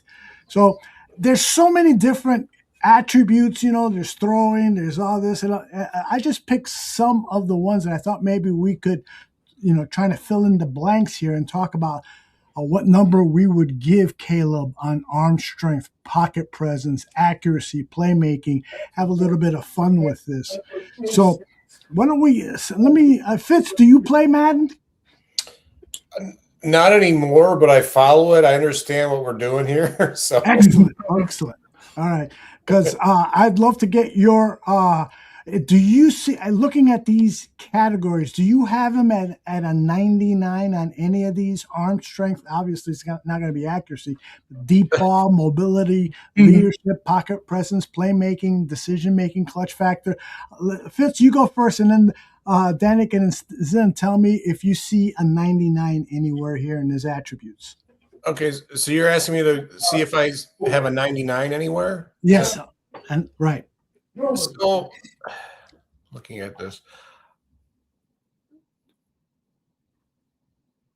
the closest I would put him there would be there's three places: arm strength, playmaking, and clutch factor. Those would be. So, I would go. I can't think of a stronger arm. I mean, can you really? Those throws he was making in the playoffs, so I'll give him a 99 on arm strength. Arm strength, and did you also give him one on clutch? No. Okay. Because of the late interception, I can't. Oh, geez, I had forgotten 99. about that. There's still some room for improvement. He doesn't do it all the time. What do you say, Danigan? I would say I don't see a 99 anywhere. No, huh? Wow, I'm surprised. I'm a hard grader. I don't see a 99 on anything. I see close to 99. No clutch factor, I'd probably give him a 97. Arm Arm strength probably about a 97. Okay. Mobility, Mm-hmm. I'd put that maybe a 90, 97, 98, somewhere around there too. Mobility. Okay. Yeah, I can see that. Deep ball, I'm not. I gotta see him. The deep ball, he can throw the deep ball, but it's not always accurate. So the deep ball has to go with accuracy. You got to tie those together. Pocket presence. Mm-hmm. Sometimes his pocket presence is good, but there's some situations where I see Caleb running backwards in the pocket, and that's not pocket presence. You know what I mean? So yeah, right. He's getting over on a lot of that stuff, but if you take it technically and say, hey, pocket presence, I don't know. Playmaking ability, that might. I might put his playmaking at 99 maybe. If I was to do a 99, if I had to pick one, it would probably be playmaking because he's been able to make some crazy plays out there. Okay. And so Danigan and then Fitz, I think we lost him for a little while here. What's the lowest number? What category would you put the lowest number? For me, are you asking? Yeah, go ahead, Fitz. Okay, I would definitely put accuracy would be the lowest number. Yeah. Interesting. Cliff says accuracy, pocket presence, and decision making would be lower. Yeah, my lowest would be accuracy and decision making. Mm-hmm. I think his pocket presence has gotten a little bit better. It's still not where I want it to be, but I would say decision making because he makes some crazy decisions out there sometimes. It's like, what were you thinking? You know what I mean? But when you have a strong arm, you tend to do that. Quarterbacks tend to put themselves in crazy predicaments because it's like, hey, I got a live arm and I can do it. You know what I mean? So yeah. Zim, I see that you're back. Have you had a chance to study these categories? I'd love for you to go one by one and attach a number to each of these categories. Yeah. So arm strength, if I had to guess, probably like a 90 to 93, somewhere in that range. And only because, like, I do think that, especially as far as Madden ratings go, they're going to favor, like, Pat Mahomes. They're going to favor Josh Allen. These guys that just have absolute bazookas strapped to their right shoulder, and there's only so much you can do about that. Like, that's God-given ability. And it's no slight to Caleb, but I genuinely think that Josh Allen, if they stood toe-to-toe, could probably launch the ball a few yards further. Accuracy, we all know, is Caleb's biggest weakness. And they separate that into, in Madden, they separate it to short, medium, and long accuracy. You have different ratings for each area. And I actually think that Caleb's mid accuracy is probably his highest attribute as far as those go. While his deep ball, I mean, excuse me, I'm still digesting that pizza puff. I can smell it from here. It was good, man. It really hit the spot. It totally held over the cravings that I usually get during Fitz's segment. That might be a mainstay for me on the show. I love it. I got to come prepared next week. But, as far as that goes, like short accuracy, weirdly, he has some issues from time to time. Now, not like Justin Fields issues, where Fields like couldn't hit a screen pass for what felt like 8 games at a time.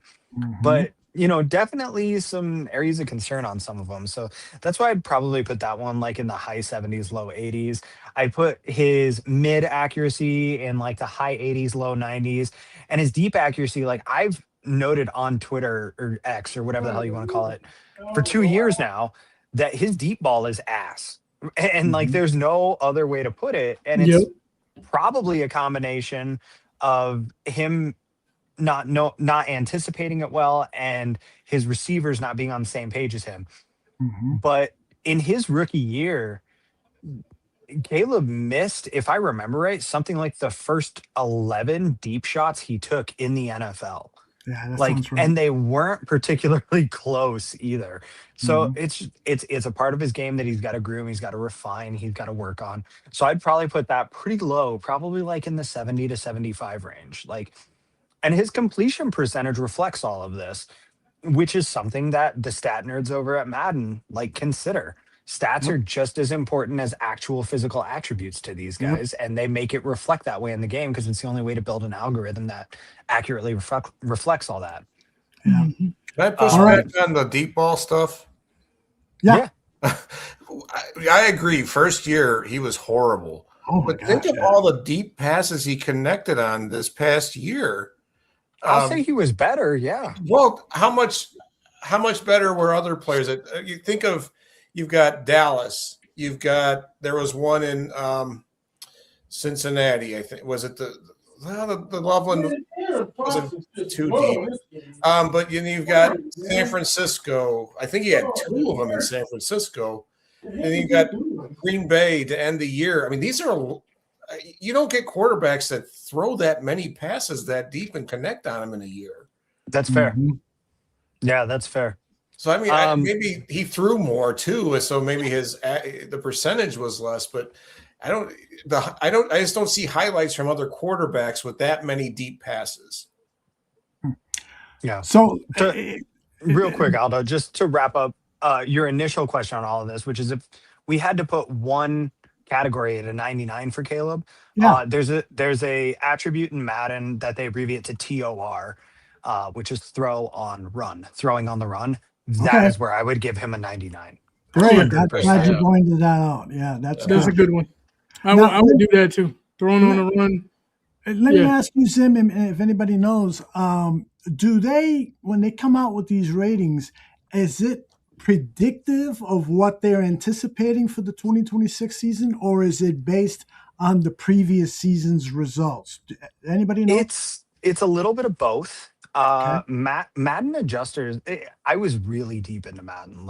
There's a reason I hadn't bought the game so long, and it's because of some people are addicted to alcohol and some people are addicted to crack cocaine and some of us are addicted to Madden. So I had to separate myself in order to kind of get in touch with reality and touch grass, as the kids say. I know the feeling. But I was way too deep into Madden. At any rate, the way the Madden adjusters work is they take a combination of all these things. They take a combination of the anticipated jump. They take a combination of the stats from last year, and they take a combination of their actual physical attributes that they measure objectively, 40-yard dashes, longest throws in the NFL, so on and so forth. So taking all of that and they put it into an aggregate, and they've got their own metrics that they'll never reveal to anyone. That brings it all together and gives these ratings. And yeah, with all of that, I do think that there's a little bit of speculation with Caleb Williams in particular in this upcoming year, considering how fresh he is into the league and the fact that he's their cover athlete. They always kind of pump up the cover athlete at least a little bit. Consider Vince Young was on the cover of Madden after his rookie season. Right. You got to keep in mind things like that. I don't remember Vince's rookie season. Was it a bust? He was rookie pretty of the year. mid. Yeah. Oh, okay. He was rookie. He was rookie rookie of the year. But as far as quarterback seasons go, it was pretty mid. I believe it was less than 3,000 passing yards, less than 700 rushing yards, and less than 25 total touchdowns, if I remember right. It was nothing to write home about as far as a total quarterback season goes, but it was definitely worthy of rookie of the year. The Spurs blew a 29-point lead. Does anybody know if the Knicks or Spurs won tonight? Yeah, I'm looking at it right now. It's 105 to 104 with 38 seconds to go. Yeah, and Spurs were up 76 to 49 at one point. And they've been outscored. Yeah, they've been outscored.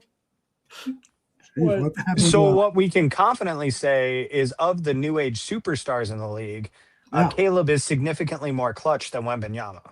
There you go. They've been outscored 28 to 50. 56? 38. Since at halftime it was 76 to 49. At halftime. And now it's 105, 106, and the Knicks are up by one. That's dominating. 8 seconds, did you say? 38 seconds left. 38.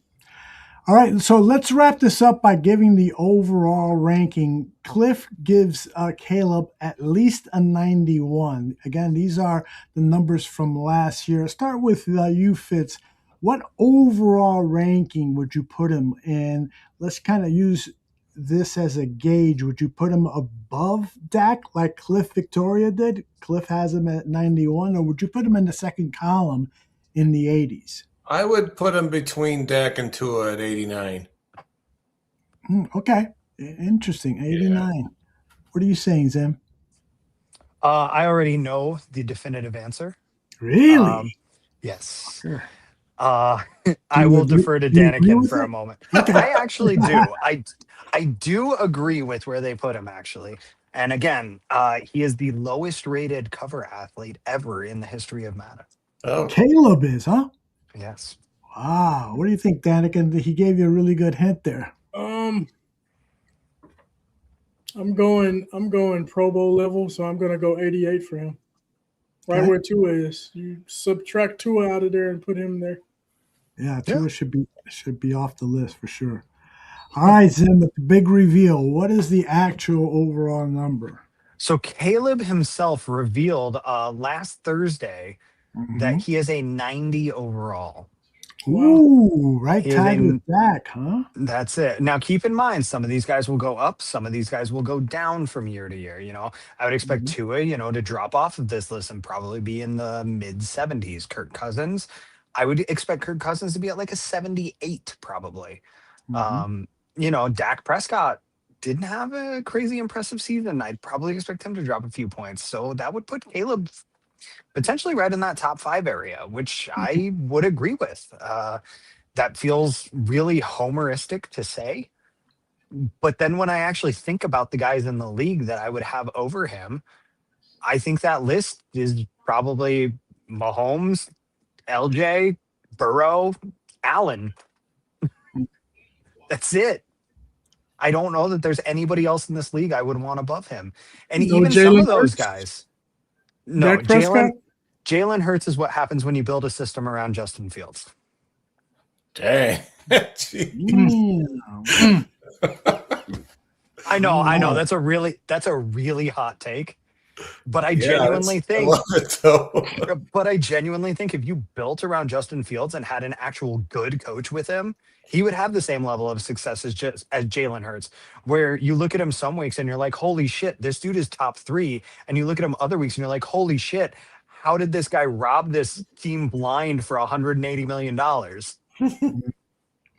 That's interesting. You agree with that, Daniken? Jalen Hurts and Justin Fields? I think he's on to something. If a team was built around him the way that they did with Jalen Hurts, and I think he could be a decent quarterback. I always thought he could be a good quarterback in the league, but you got to have the right situation, the right coaching staff, and everything else that has to fall in place. What do you think? And I want to be clear, that's not a slam on Jalen Hurts, nor is that an overrepresentation of Justin Fields. To me, it's just an example. Jalen's won the Super Bowl. Exactly. Too. It's just a representation of what happens when you have the right systems in place for the right guy. Yeah. Who was the offensive coordinator for the Eagles when Jalen went to the Super Bowl? That was the Saints coach. Kellen Moore? Yeah. Oh, wow. That's pretty cool. All right. I don't know how I just pulled that, man. Oh, my God. What happened, Daniken? It's 106, 105. It's 106, 105. They're up. Who? He has like a breakaway. The Spurs are up 1. It's like a little breakaway.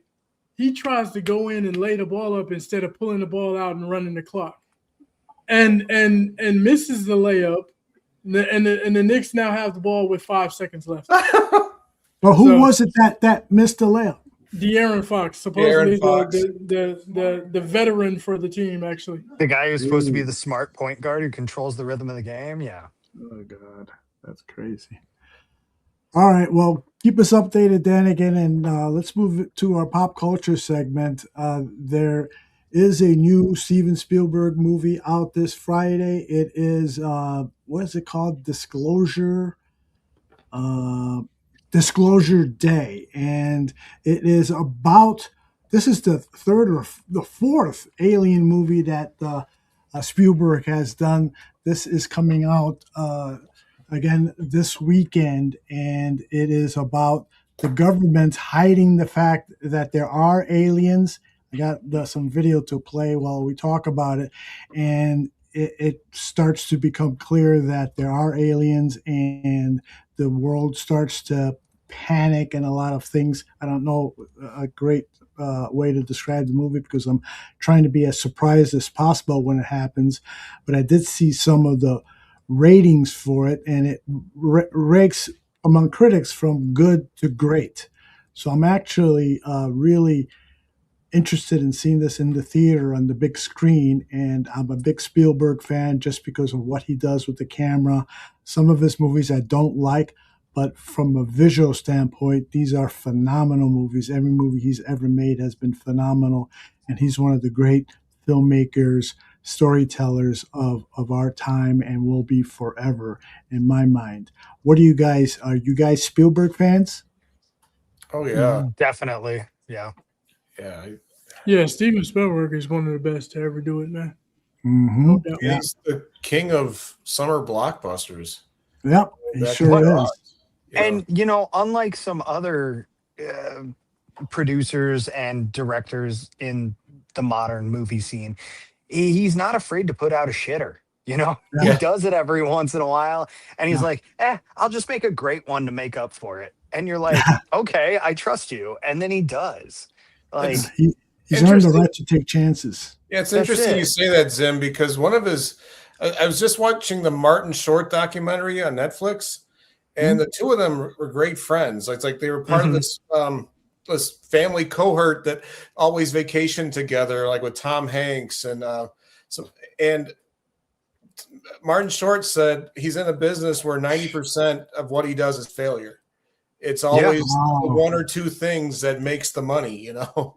Mhm. I mean, no offense, but Martin Short, yeah, I would say that's accurate. Yeah, right. But Steven Spielberg, Yeah, good I point. completely agree with you. He understands that most of the things he puts out flops, but he had a successful career at the same time. and he's still iconic enough that, like, you say Right. Martin Short, and we all know exactly who you're talking about. Yeah. You know, Uh-huh. What do you got, Daniken? Or my favorite Steven Spielberg? No, the score. Oh, the score. The score. The Knicks, Jalen Hurts. I mean, Jalen. I'm thinking Jalen Hurts. Jalen Brunson shot a three. It was short, but OG Anunoby tipped it in with 1.7 seconds left. wow. The Knicks have the lead, 107 to 106 now. OG's still playing. Golly, Yeah, isn't he up there? Isn't he in like late 30s? they Anunoby? scored 30 points in the second half. The Spurs. The next one. The next one, according Yeah, to it's Ron. over. Wow. And destroy that city tonight. I don't know. That's a big city to destroy. I don't know if there's. They're gonna there's try. enough. Trust me. I'm from New York. I was born there. They Yeah. can destroy it. That's unbelievable. They were up. That's crazy. Unbelievable. What a flop. They won't come back from that. They'll lose No, it's over. It's done. Yeah, it's They might as 3-0 well not now? even Yeah. play the next. No, it's 3-1. They shouldn't even play the next game. 3-1. It's over with. Unbelievable. All right. One of the things I wanted to ask you guys is, so this is going to be the fourth Alien movie for Spielberg. The other three were Close Encounters of the Third Kind, E.T. in 1982. Close Encounters was in 1977. And then the remake of War of the Worlds with Tom Cruise in 2005. Have you guys seen any of these and want to comment on them? Go ahead, Tim. I mean, E.T., if you're a millennial or a Gen X, like that is a staple of your childhood. Yeah. So, I mean, of course, I've seen that one. Close Encounters of the Third Kind caught my interest when I was a little older, when I, started gaining interest in whatever, we all get to that age where our curiosity begins to grow. So, War of the Worlds was a steaming pile of crap. That one I can confidently say. I don't know. I've got it pulled up. I've got Spielberg's filmography pulled up on IMDb right now. It scored a 6.2 there. Sorry, a 6.6 there, which I mean, I guess is watchable. I personally did not enjoy it, which is a shame because I'm a big H.G. Wells fan, Yeah. the original author of the sci-fi story that inspired the Mhm. film. Yep. So it's a shame because we've had so many interpretations of the War of the Worlds over the years, and obviously there's the very famous one of the Orson Welles telling on the radio in the 30s, but nothing has come close to that since. Uh, Mhm. Regardless of his alien movies, I mean, E.T. is the best, and the sad part is it's not really an extraterrestrial movie. It's more of a coming of age sort of tale. Yeah, I'll buy that. Yeah, I mean, it isn't extraterrestrial that's helping the kid come of age, but yes, I Sure, get but what the you're story saying. would apply, without that. Yeah, the theme of the movie is coming of age. You're Right. absolutely right. Agree with that. What do you think, Fitz? I know you've seen all three of these. Oh yeah. I saw E.T. in the theater. The summer of '82 had some great movies. Tron was in that mix too. Mhm. Oh, yeah. Close Encounters. Close Encounters. The first time I saw it, I was young and didn't really know what was going on, but I've Mhm. come to really enjoy it. And War of the Worlds, yeah, it's. I won't sit here and say it's a great movie, but I do I find myself being able to watch it. It's much Yeah. more watchable now. I don't know why, but Because you're not paying for it. right, yeah. If it's on TV, it's one of those movies I'll sit and watch for a little bit. I was also in a radio. I was in community theater back in Arkansas, and we recreated the radio broadcast of that one year on Halloween, and was a part of that. And I really enjoy the story, and kind of means a lot. So yeah. What do you got, Daniken? Man, my favorite of those three has got to be E.T. Yeah. That's just that was a good movie. I think everybody who said a bad word about it. I don't know anybody that somebody has somebody. Although I have, yeah. Although has okay. I But hated that movie. Really, you hated it, man. You gotta tell me why. Why'd you hate it? It's just dumb, You don't see the adults because Spielberg is trying to be cute and look at everything from the perspective of the kids and stuff. I went to the movie theater, fell asleep in the middle of it. So I went back to a few days later to give it another chance and was just completely bored. But I'm in the minority. How old were you when you saw it? I was in my 20s, 20. That makes sense. I kind of missed that age, I think. It really did. It missed that age in between children and parents. And Yeah. I For can kids, totally see where you're coming it was from. like it was cool. So, and now Close Encounters of the Third Kind, that was a movie that I highly anticipated. I was in film school at the time. I was reading all sorts of stuff about it. And when it finally came out, I thought it was as good as advertised, the special effects and so forth. War of the Worlds, the first third of the movie when the aliens are coming up out of the ground, that was different than the H.G. Wells story. Yeah. Correct me if I'm wrong. I thought that was fantastic. And then once you start getting into the Tom Hanks struggles and stuff, the storyline started to falter for me.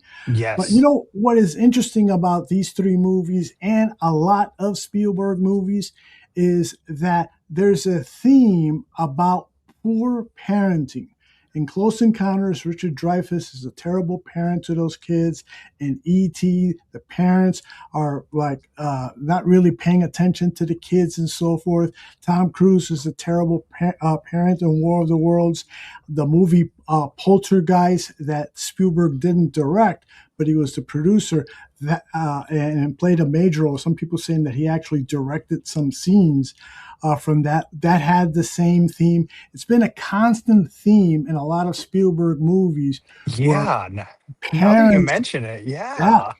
E.T. was one of the first that really kind of, because they were divorced. It was just a single mom, and it was just one of the first ones that kind of had that around it that I remember anyway. So yeah, that's interesting that put that together there. I mean, just going down the list as a younger viewer, somebody who doesn't really know a lot of his older films well, I'm just looking at it, and yeah, wow, a lot of examples of that. It makes you wonder about his childhood or even his relationship to, does he have children? I think he does. But even his relationship as a father, you know? Well, watch one of his last movies. I think it's called Raising the Fablemans or something Fablemans. The The Fablemans. It's really his autobiography. It's really a great film. It shows Fableman is supposed to be the kid Fableman in the movie, teenager, college age kid, is supposed to be Steven Spielberg. And it shows how he, as a kid growing up, had a love for movies and the first movies that he did for the kids in the neighborhood and so forth, and then getting hired at a movie studio and stuff. So it's very, very much autobiographical. And the relationship, he said a lot of this was totally true.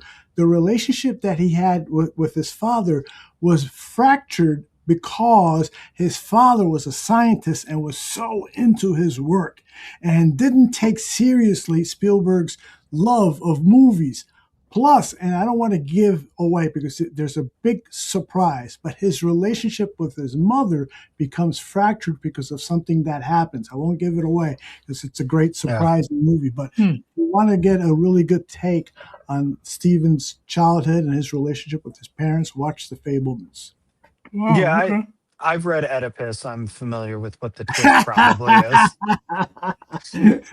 Look at this guy. Man. You're a lot smarter than that long hair tells me that you are. I'm sorry, Danica. I kind of stepped on you when you were talking about the Spielberg movies. Is there a thought? No, you're good. You're good. No, that's what I was saying. I mean, Spielberg has been all over the place with so many different things, man. I mean, from dinosaurs to aliens to even one of my favorite movies of all time. We talked about it on here before. Is Duel. You know what I mean? His first movie, right? I love that movie. You know what I mean? That is a great film. Yeah. So. I mean, he's been all over the place with so many different Schindler's List. I mean, just all types. Talk about a movie with bad parents. But I'll tell you, maybe I'd have to look at the list to decide. But maybe one of my favorite movies is Raiders of the Lost Ark. I mean, it's a great film.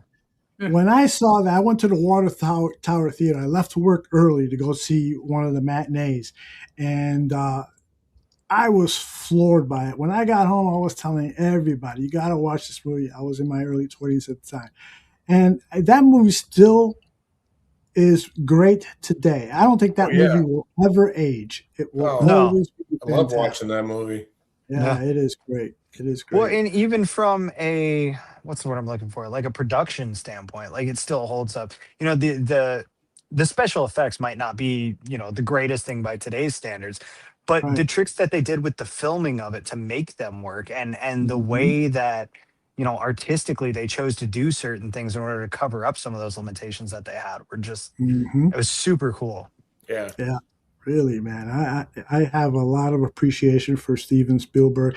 Another movie that I think was underappreciated, The Color Purple. I remember seeing that at a downtown movie theater. I got a sneak preview pass, and I was just blown away. Whoopi Goldberg's performance, the ending, which is almost, I haven't seen it since it was first released, so I might be remembering the ending a little different than it really is. But it reminded me a lot of the Ryan Coogler movie that came out, the zombie movie. Help me out with the title. It's takes place. It's with Michael Jordan, the actor. He plays twins. Oh yeah. It came out last year. Not last year, but what? Sinners? I thought it was boring. Yeah, Sinners. Yes. Sinners. In Sinners, there's this tremendous scene where it shows music from all around different cultures and stuff. And in The Color Purple, the last 15, 20 minutes, it's similar. It becomes like this beautiful scene of different cultures and different ways of life and so forth. And I thought that was fantastic. It really was a beautiful movie and not talked about often enough.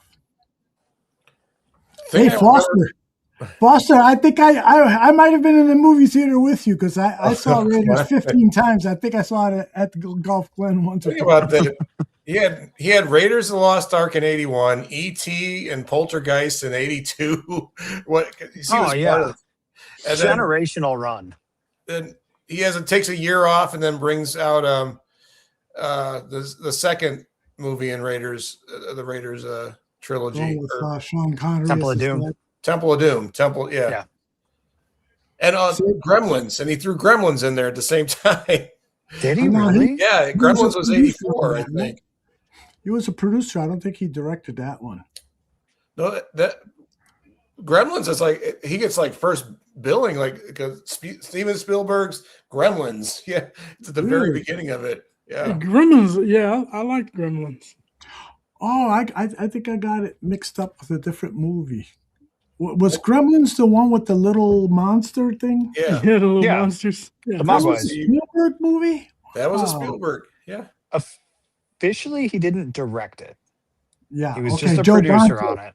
Joe Dante directed it. He's a great horror film director. He did the werewolf movie that came out. And then Spielberg did Goonies and Back to the Future right after that. I mean, He produced those.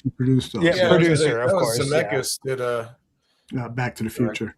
But still, I mean, even between his production and direction roles, I mean, that is a run that might not ever be matched. No, I don't think so. I agree. Now, let me ask you guys, are you still of the movie-going experience when a summer blockbuster comes out? Do you still go to the movie theaters to watch it, or you just wait for it to come home on the streaming device? Yeah, I haven't been, especially since COVID. Yeah. I hate to fall back on that, but it just, I got used to it. Unless it's a Star Wars movie, so I got to get out to see Mandalorian and Grogu. Yeah. I've heard you're not missing much. Granted, I'm not a big Star Wars fan, but even from people I know who are very into it, they've even said, like, it was entertaining, but nothing significant. My thing is, I've seen that story. We had 2 seasons of it. I wish it would have been something new and fresh, but I've been in the theater for every Star Wars movie that's come out, so I have to keep that streak alive. So. Fair enough. You got to do it. You're not a Star Wars fan if you don't do it. Yeah. You know what I mean? Recently I haven't been, man, but more so now I am. Mm-hmm. And I think it's because of my son. Your 9-year-old son, yeah. Yes. Yeah, he's you know what I mean? So all these movies that come out, summer you talk about summer blockbusters, there are going to be some that come out, and believe it or not, that Mario movie, it's grossed over $1 billion right now. Oh, it's goodness. over $1 billion, I believe, right? Wow. That Mario movie. So it's the first one in 2026 that has hit that much money. And I think that movie Michael is right behind it. It's like at 900 million right now. Wow. So, It does appear like there's a rejuvenated movie-going experience. People are going back to the theaters, and so I'm glad to hear that because the movie-going experience is phenomenal. To watch a movie in the dark with strangers and seeing their reaction, hearing their reaction is just always been one of my favorite things to do. Yeah. He's ready for me to get to watch Toy Story 5 now, so I don't we'll go see it, I'm sure.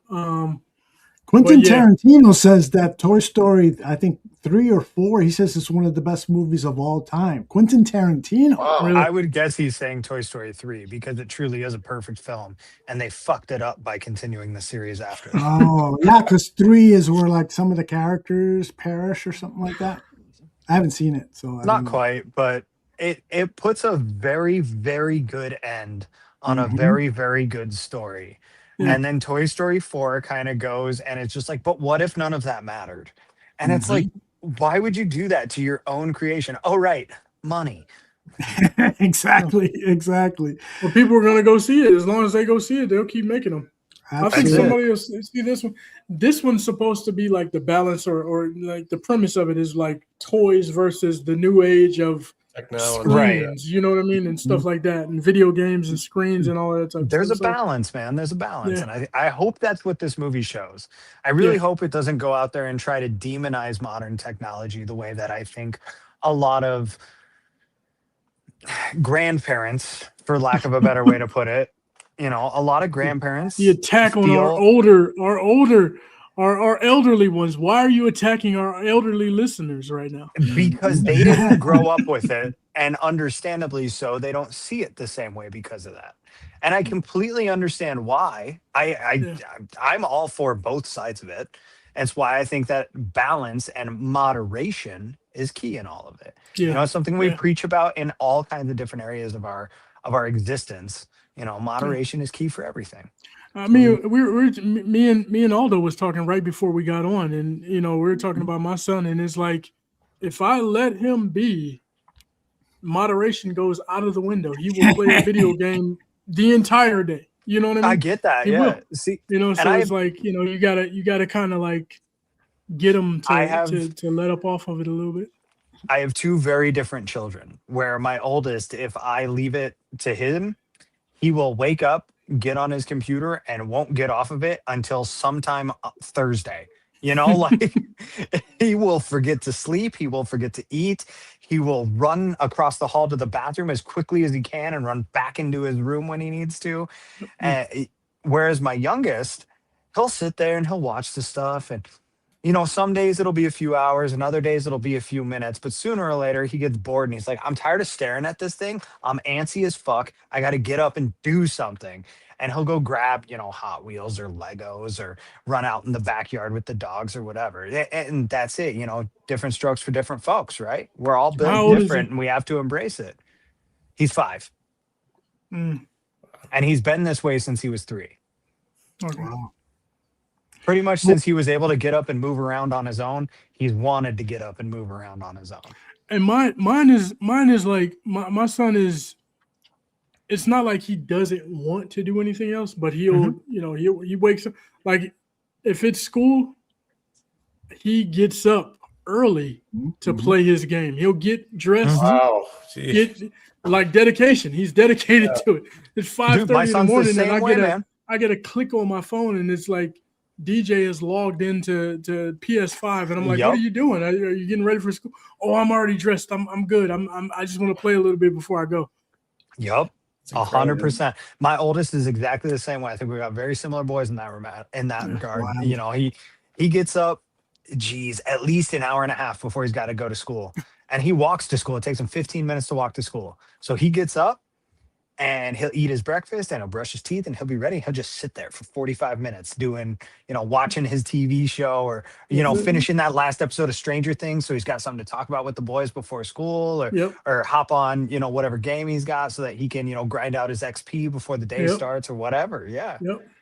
Yep. The kids these days, they're wired different, man. Yeah. You got 2 girls?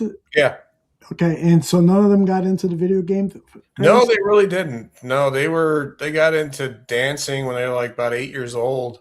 Nice. And that's what I'd pick them up from school, and we'd drive an hour to Dyersburg, Tennessee, because we had nothing in Arkansas. Everything was an hour away in Arkansas, and that's what we did. They were readers. They got the books real early, and just never got into the video games. They're just, I guess. And then my son is similar to that. Like I don't want to say that because he's into comic books too. He gets comic books. He reads books. I mean, he brought home a dictionary. You know what I mean? Like literally, he brought home a dictionary from the library. And I'm like, you got a dictionary? And he's like, yeah, I want to learn new words. And I'm like, okay, cool. Okay. You know what I mean? So he's a balanced kid in that regard. But if I leave it alone, he will the video game. He's got a Switch. He's got the PS5. He's got another handheld device. He's got his phone, which has video games on that. And it's like, if I leave him alone, he'll do it all the time. Every now and then he'll turn it off and he'll be like, I'm going to read my comic books for a minute. So he'll read Spider-Man comic books for a little while or whatever. I think my thing is I was never into video games. Not I liked them, but I never did it that much. I was out either throwing my ball, a tennis ball against the stoop,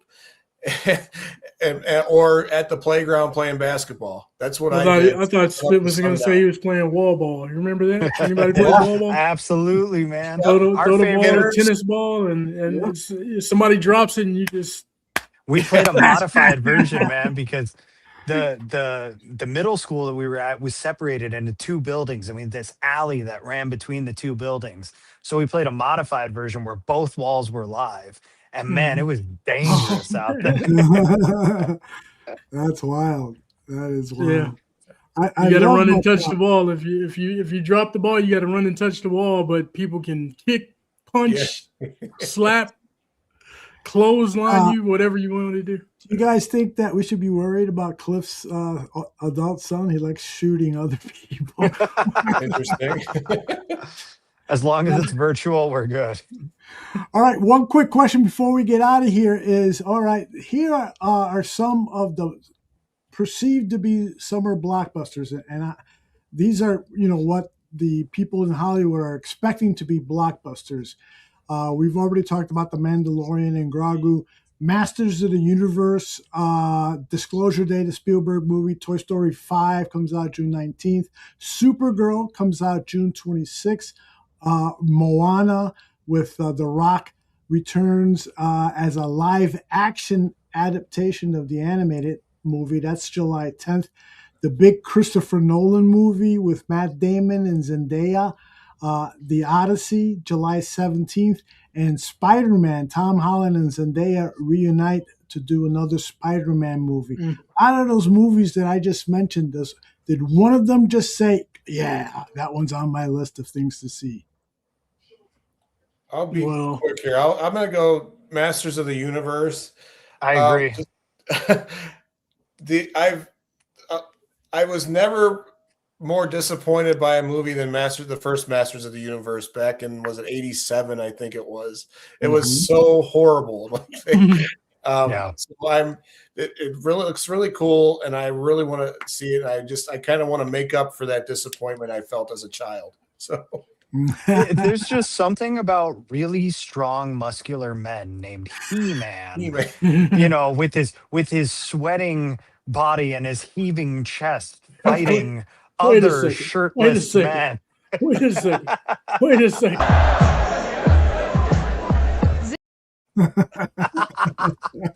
I'm getting off topic here. My point being, this movie sounds awesome, and I'm all in on it. Yeah. I think I'm in on that one too. Masters of the Universe, Toy Story, Spider-Man. My son is not gonna allow me to not watch that. Of course, Toy Story. He's not gonna, and Disclosure Day. I say those four. Yeah. My big disappointment with all of our summer blockbusters that we seem to have this year is that, generally speaking, they're all just reproductions of something that's already happened. Even Disclosure Day is a story that's already been told, and we're just telling it in a different way. Yeah. And it's what made what was that most recent space movie, Project Hail Mary?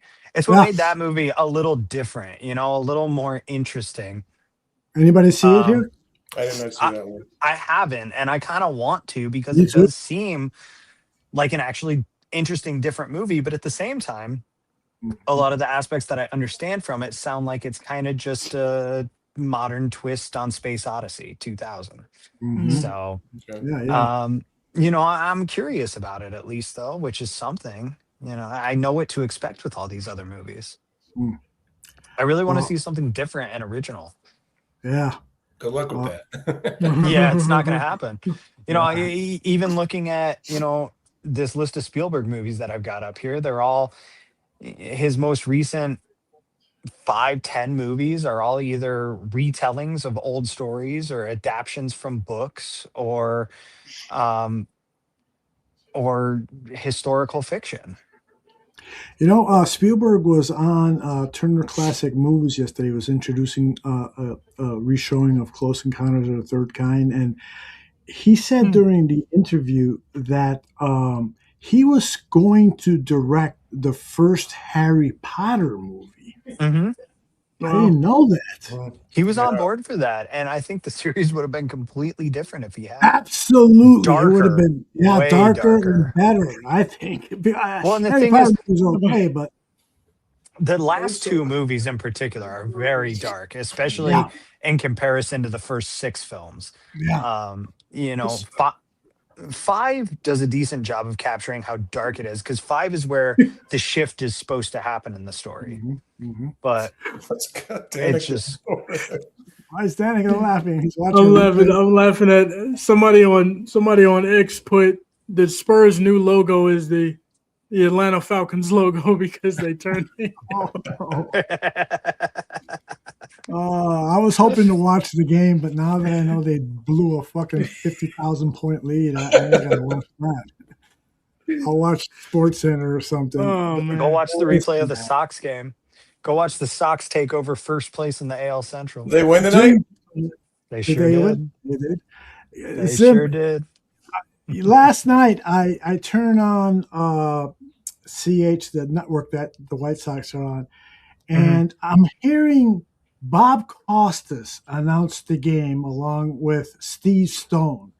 And I'm seeing a logo upper right-hand corner that says 80s game. And I'm like, what the hell is happening? Is this game live or is this a replay from an intra-league game from the 80s? And the guy the guy in his first game hits the game-winning home run. And I'm thinking, I don't remember this guy. This guy can't be from the 80s. This must be live. I'm like totally freaking out.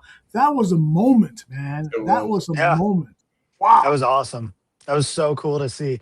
It joins a very short list of players to hit a walk-off home run in his major league debut, with the 5th player in major league history to do it. Amazing. I stayed up Which and is watched just that crazy. post-game show. Ozzy was like slurping that guy left and right.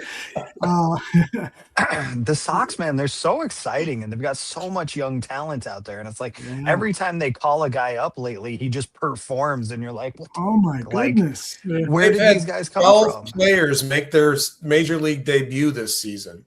12 And players. I could probably name most of them. Like, that's the crazy part about it. Yeah. It's like nice. It's they nice probably- being. No, go ahead. Sorry about that. They probably had 12 guys make their major league debut last year too. Yeah, and I don't know right. if I could name one of them. That's funny. As a Sox fan, I already know you guys are enjoying it, because when you're, even if you have a terrible season, even if they weren't in first place, right? They're in first place, which is icing on the cake right now. It's more than If we they ever weren't- expected. If they weren't even, because the guys are playing hard and it's entertaining, it makes the season great, man. The Cubs had that type of situation a couple years ago when we had that kid Christopher Morel, and he just energized the whole fan base and made it fun. Even though we were losing, we were having fun watching the games. You know what I mean? That's where Meadroth is for them right now, where he's not a big league guy long term, but he's got so much fire and he plays the game the right way, and he's the heartbeat right now, and that's what they need, and he's going to help the rest of the team. And it's even crazier because like 2 of their best hitters are hurt right now, in Teal and Murakami, and this team is only going to get better, and they're performing at this level, and it's so fucking crazy. Nobody, if you had told me before the season started that the White Sox would be in first place for one day in June, I would have told you to get fucked. Like, there's no possible way. Now watch the bottom fall out. Yeah. Well, and that's it. The bottom could completely fall out. Yeah. But we had Wednesday, June 10th, where the White Sox were in first place alone.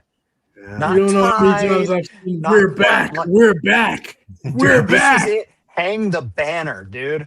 That's what I'm talking about. Plan the parade. Come on, let's go.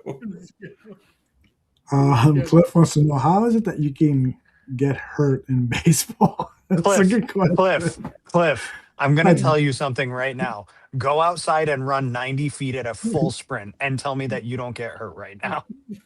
Well, hey, Cliff is in his 40s or 50s, so yeah, he's Well, good. I'm just saying, I most mean, baseball you can players are run in into about a as good a shape wall. as you and I. You can run into a wall. You slide into second base Yeah. and roll your ankle, or Get maybe hit in the head with a pitch ball, yeah.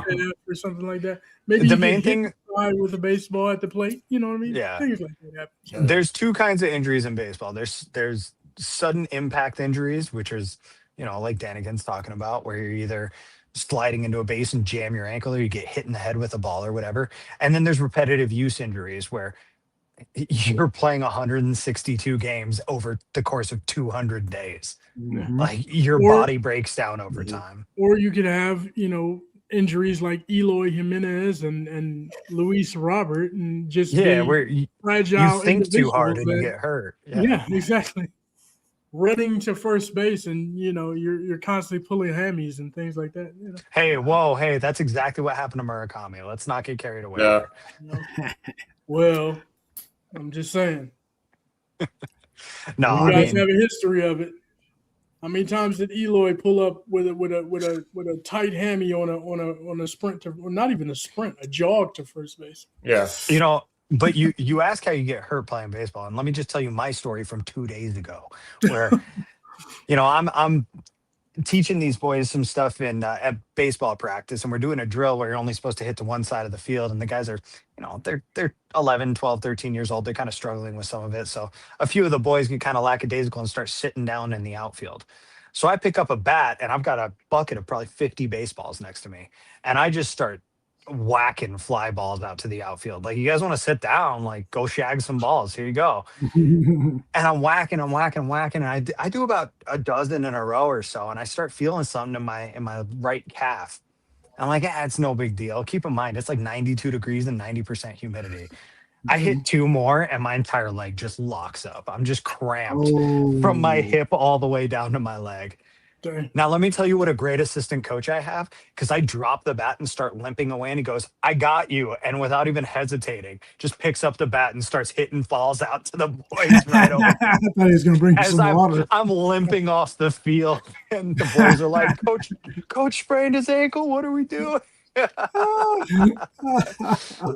All I know about getting injured in baseball now, well, I played baseball through high school, but a year ago I took 2 rounds in the batting cages. That's about 40 balls, and my hamstrings were burning up.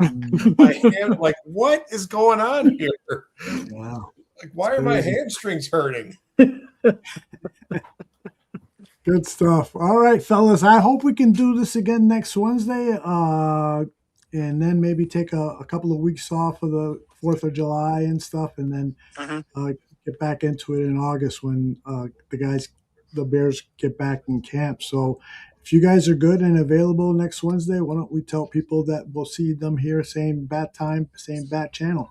Sounds good. Absolutely. I'm here. Let's get it. All right, guys. So with that, I will let people know that our next live show, it's tomorrow night, and it's Mike North and Joe Mandel paying eulogy to our guy, Stacey King. So why don't we talk a little bit about Stacey before we sign off? I'm sure everybody here has an appreciation for Stacey King. Fitz, why don't you start? Stacey King is one of the great, how do you say it? Just recreations. He was drafted. He was the 6th pick overall in the 1989 draft by the Bulls. Played 4.5 seasons with the Bulls. Really just a role player, underachieving. When he was traded for Luke Longley in '94, it was a trade deadline deal during the middle of the season, and just nothing was really said about it. Had you said at that time that 30 years later, his passing would just create this outpouring of emotion throughout Chicago's sports world, you'd have won a lot of bets. And it's amazing that he recreated himself and became this beloved character in Chicago when he wasn't. And so it's just a testament to him and to his ability to just relate with everyone. It was amazing. I heard him for about 10 of his 20 years in the booth because I was in Arkansas for that. But the last 10 years, he just made Chicago Bulls basketball enjoyable when it wasn't always enjoyable. So he will be greatly missed. Mm-hmm. For What sure. do you say, Daniken? Man, he brought life to the telecast, even in the darkest of days, right? darkest of days with the Bulls. But man, he represented the city of Chicago well. He was a man of the people. He always smiling, always having a good time, always enjoying things. And I look at some of the stories from him and that his teammates say and things like that. Jordan, he came out and said some kind words, Scottie Pippen, of course. But what stuck out to me was Will Perdue. Will Perdue told a story about Stacey King and said, of course, he was drafted 6th overall. A lot of people would say, hey, you're 6th overall draft pick. You're supposed to be good and this, that, and the third. Sometimes you fall into these situations, though. This is what I say all the time. Sometimes guys get in situations. That dude averaged 26 and 10 his final year in college. 26 and 10. He was a baller. He could play ball. And of course, he wasn't doing that great for the Bulls. He was a role player. He's a backup. Of course, he was playing behind Horace Grant, right, at power forward. So, you didn't get that many opportunities. And when you do get an opportunity, if you mess up a couple of times, as a rookie or whatever, or a young player, you might say, then sometimes you get casted aside, like, you know what I mean? And, Will Perdue said that one time they were on a flight. And Stacey King, because Jordan would ride people, right? We all know that Jordan would ride people. Like, what's wrong with you? Get yourself together, blah, blah, blah. And so Stacey brought a tape and put it on and had it playing in the whole aircraft. And Jordan, they're watching it, and it's Stacey King when he was at Oklahoma. He's balling, dogging people on the court, right, in college, right? And so Jordan walks up and he's like, what's this crap you got on? You know what I mean? And Stacey King is like, that's me. That's what I do. You know what I mean? That's what I can do. And Jordan was like, when are we gonna get that guy? You know what I mean? And so, but Stacey King was always accepting of it, but he didn't back down either. And Will Perdue said that he didn't back down. He would shoot shots back or whatever. And I think that's why Mike appreciated him. That's why he respected him. You know what I mean? And that's why they had a decent friendship, I believe. And not only that, but Stacey King, he was the type of person that can make fun of himself, right? One of his favorite quotes that I have from him is, I'll never forget the night me and Mike scored 70 points. You look at the box score, Jordan had 69 and he had 1 point. He made one free throw. But that's who he was, man. He was able to make fun of himself. He wasn't able to, taking himself too seriously in that situation. Exactly. So it's like, you like that about him, man, and he really resonated with a lot of people in Chicago. So, shout out to him, his family, man. Prayers up for them, his loved ones, his friends, so on and so forth. Tim? Yeah, unlike you guys, I never knew Stacey King, the player. I only knew him as an announcer. And my Bulls fandom came very much like Derrick Rose's career, where when he was drafted, I became very hopeful for the organization. I came in heavy and hard as a Bulls fan and followed it very, very closely. And as Derrick Rose got injured and faded from the Bulls and eventually was traded to the Knicks, my fandom also sort of faded, and I haven't really watched since then. But to think of all those games that I watched in that, period of my life, Stacey King was the voice of all of those games. Thinking about those Bulls playoff runs, those Eastern Conference Finals against the Heat, the series against the Knicks, the series where Nate Robinson went crazy. I think about all of these and the Scalabrini years. These are all Stacey King memories just as much as they're Chicago Bulls memories to me. I don't know that I've ever seen a Derrick Rose highlight that didn't have Stacey King, his voice behind it. And he's probably my favorite basketball player of all time, Derrick Rose, that is.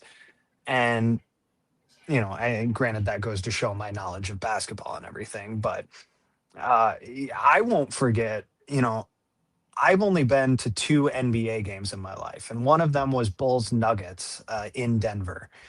And a coworker of mine, we're both Bulls fans, and we wound up getting 300 level seats for the game, but it was right at half court and on the 300 level, first row of the 300 level. So it was basically the same view that you see on TV, but we were in the stadium, in the arena, and we're watching warm-ups, and I'm like, holy shit, there's Derrick Rose. It was his first game back after, I believe, his meniscus injury, not the major injury, but the one that happened after the major injury. um so he hadn't played in like a year and a half, and he's coming back, and we're all excited. We get there like 2 hours early. We're sitting in our seats. I'm wearing a DePaul jersey of all things, because I didn't own a Bulls jersey at the time, but my cousin had an old DePaul jersey, so I threw it on. And this super tall dude comes walking down the 300 level to take a picture on his phone to post to Twitter. And he starts talking us up because we're like the only 2 guys sitting in the section at this point in time. He sees my DePaul jersey, knows that we're there to see the Bulls, and he's just, what brings you guys out? How you doing tonight? I'm like, I'm ready to see Derrick Rose, man. He's like, yeah, we all are. Like, we're really excited for this.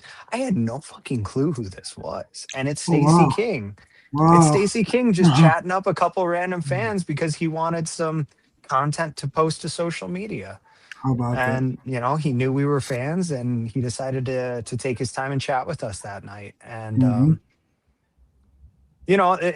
it's the only memory that I definitively have tied to him aside from those highlights. But I think it's still it's cool, and it goes to show that he wasn't just the voice of the Bulls, but he was also willing to be an active participant in the fandom and in the brotherhood of Chicago sports. So, Yeah. definitely a major, massive loss to the Chicago sports industry.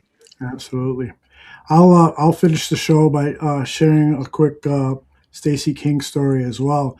I had the opportunity to produce the first couple of episodes of Give Me the Hot Sauce. Stacey wow. and Mark Shanowski would come here to my man cave and record those episodes. And when Stacey King first came into my home, it was like, oh my gosh. I mean, Stacey, who I rooted for the first three-peat, followed his career closely and so forth. And he's just a genuine guy. Very, very nice.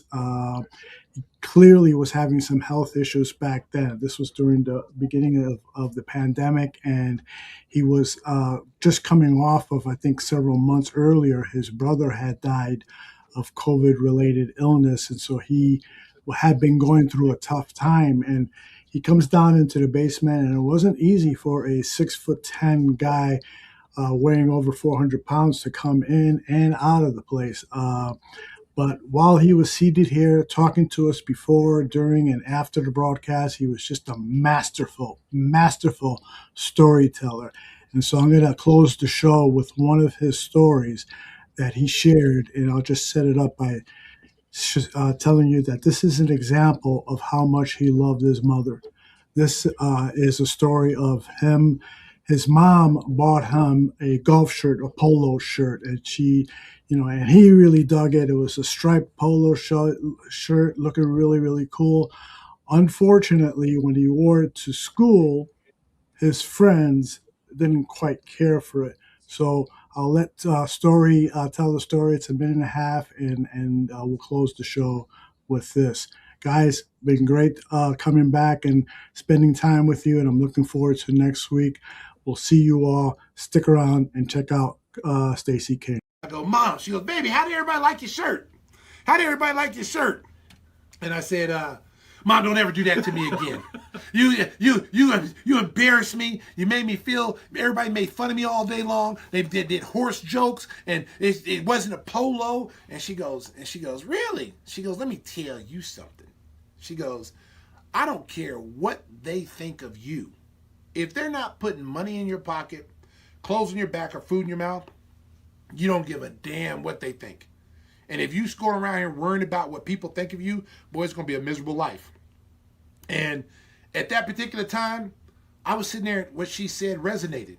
And it's a tough lesson for a it's a tough lesson for 16-year-old because of peer pressure and all the things that come along with that. But I will say this, I never wore Hunt Club again. Even though she gave me that wonderful speech, that win one for the Gipper speech, I did not wear another Hunt Club shirt. And let me tell you what I did when I finally got some money. After digging all those ditches back in Oklahoma we talked about in episode 1, I saved my money. I saved my money, and I bought me some authentic polo gear. That's all you see me with now. You go to my closet right now, hey, there ain't no horses going. I thought you were telling that you bought a horse and joined a polo club. You know what? Those comments aren't called for. Okay, Tyson, there you go. Bye.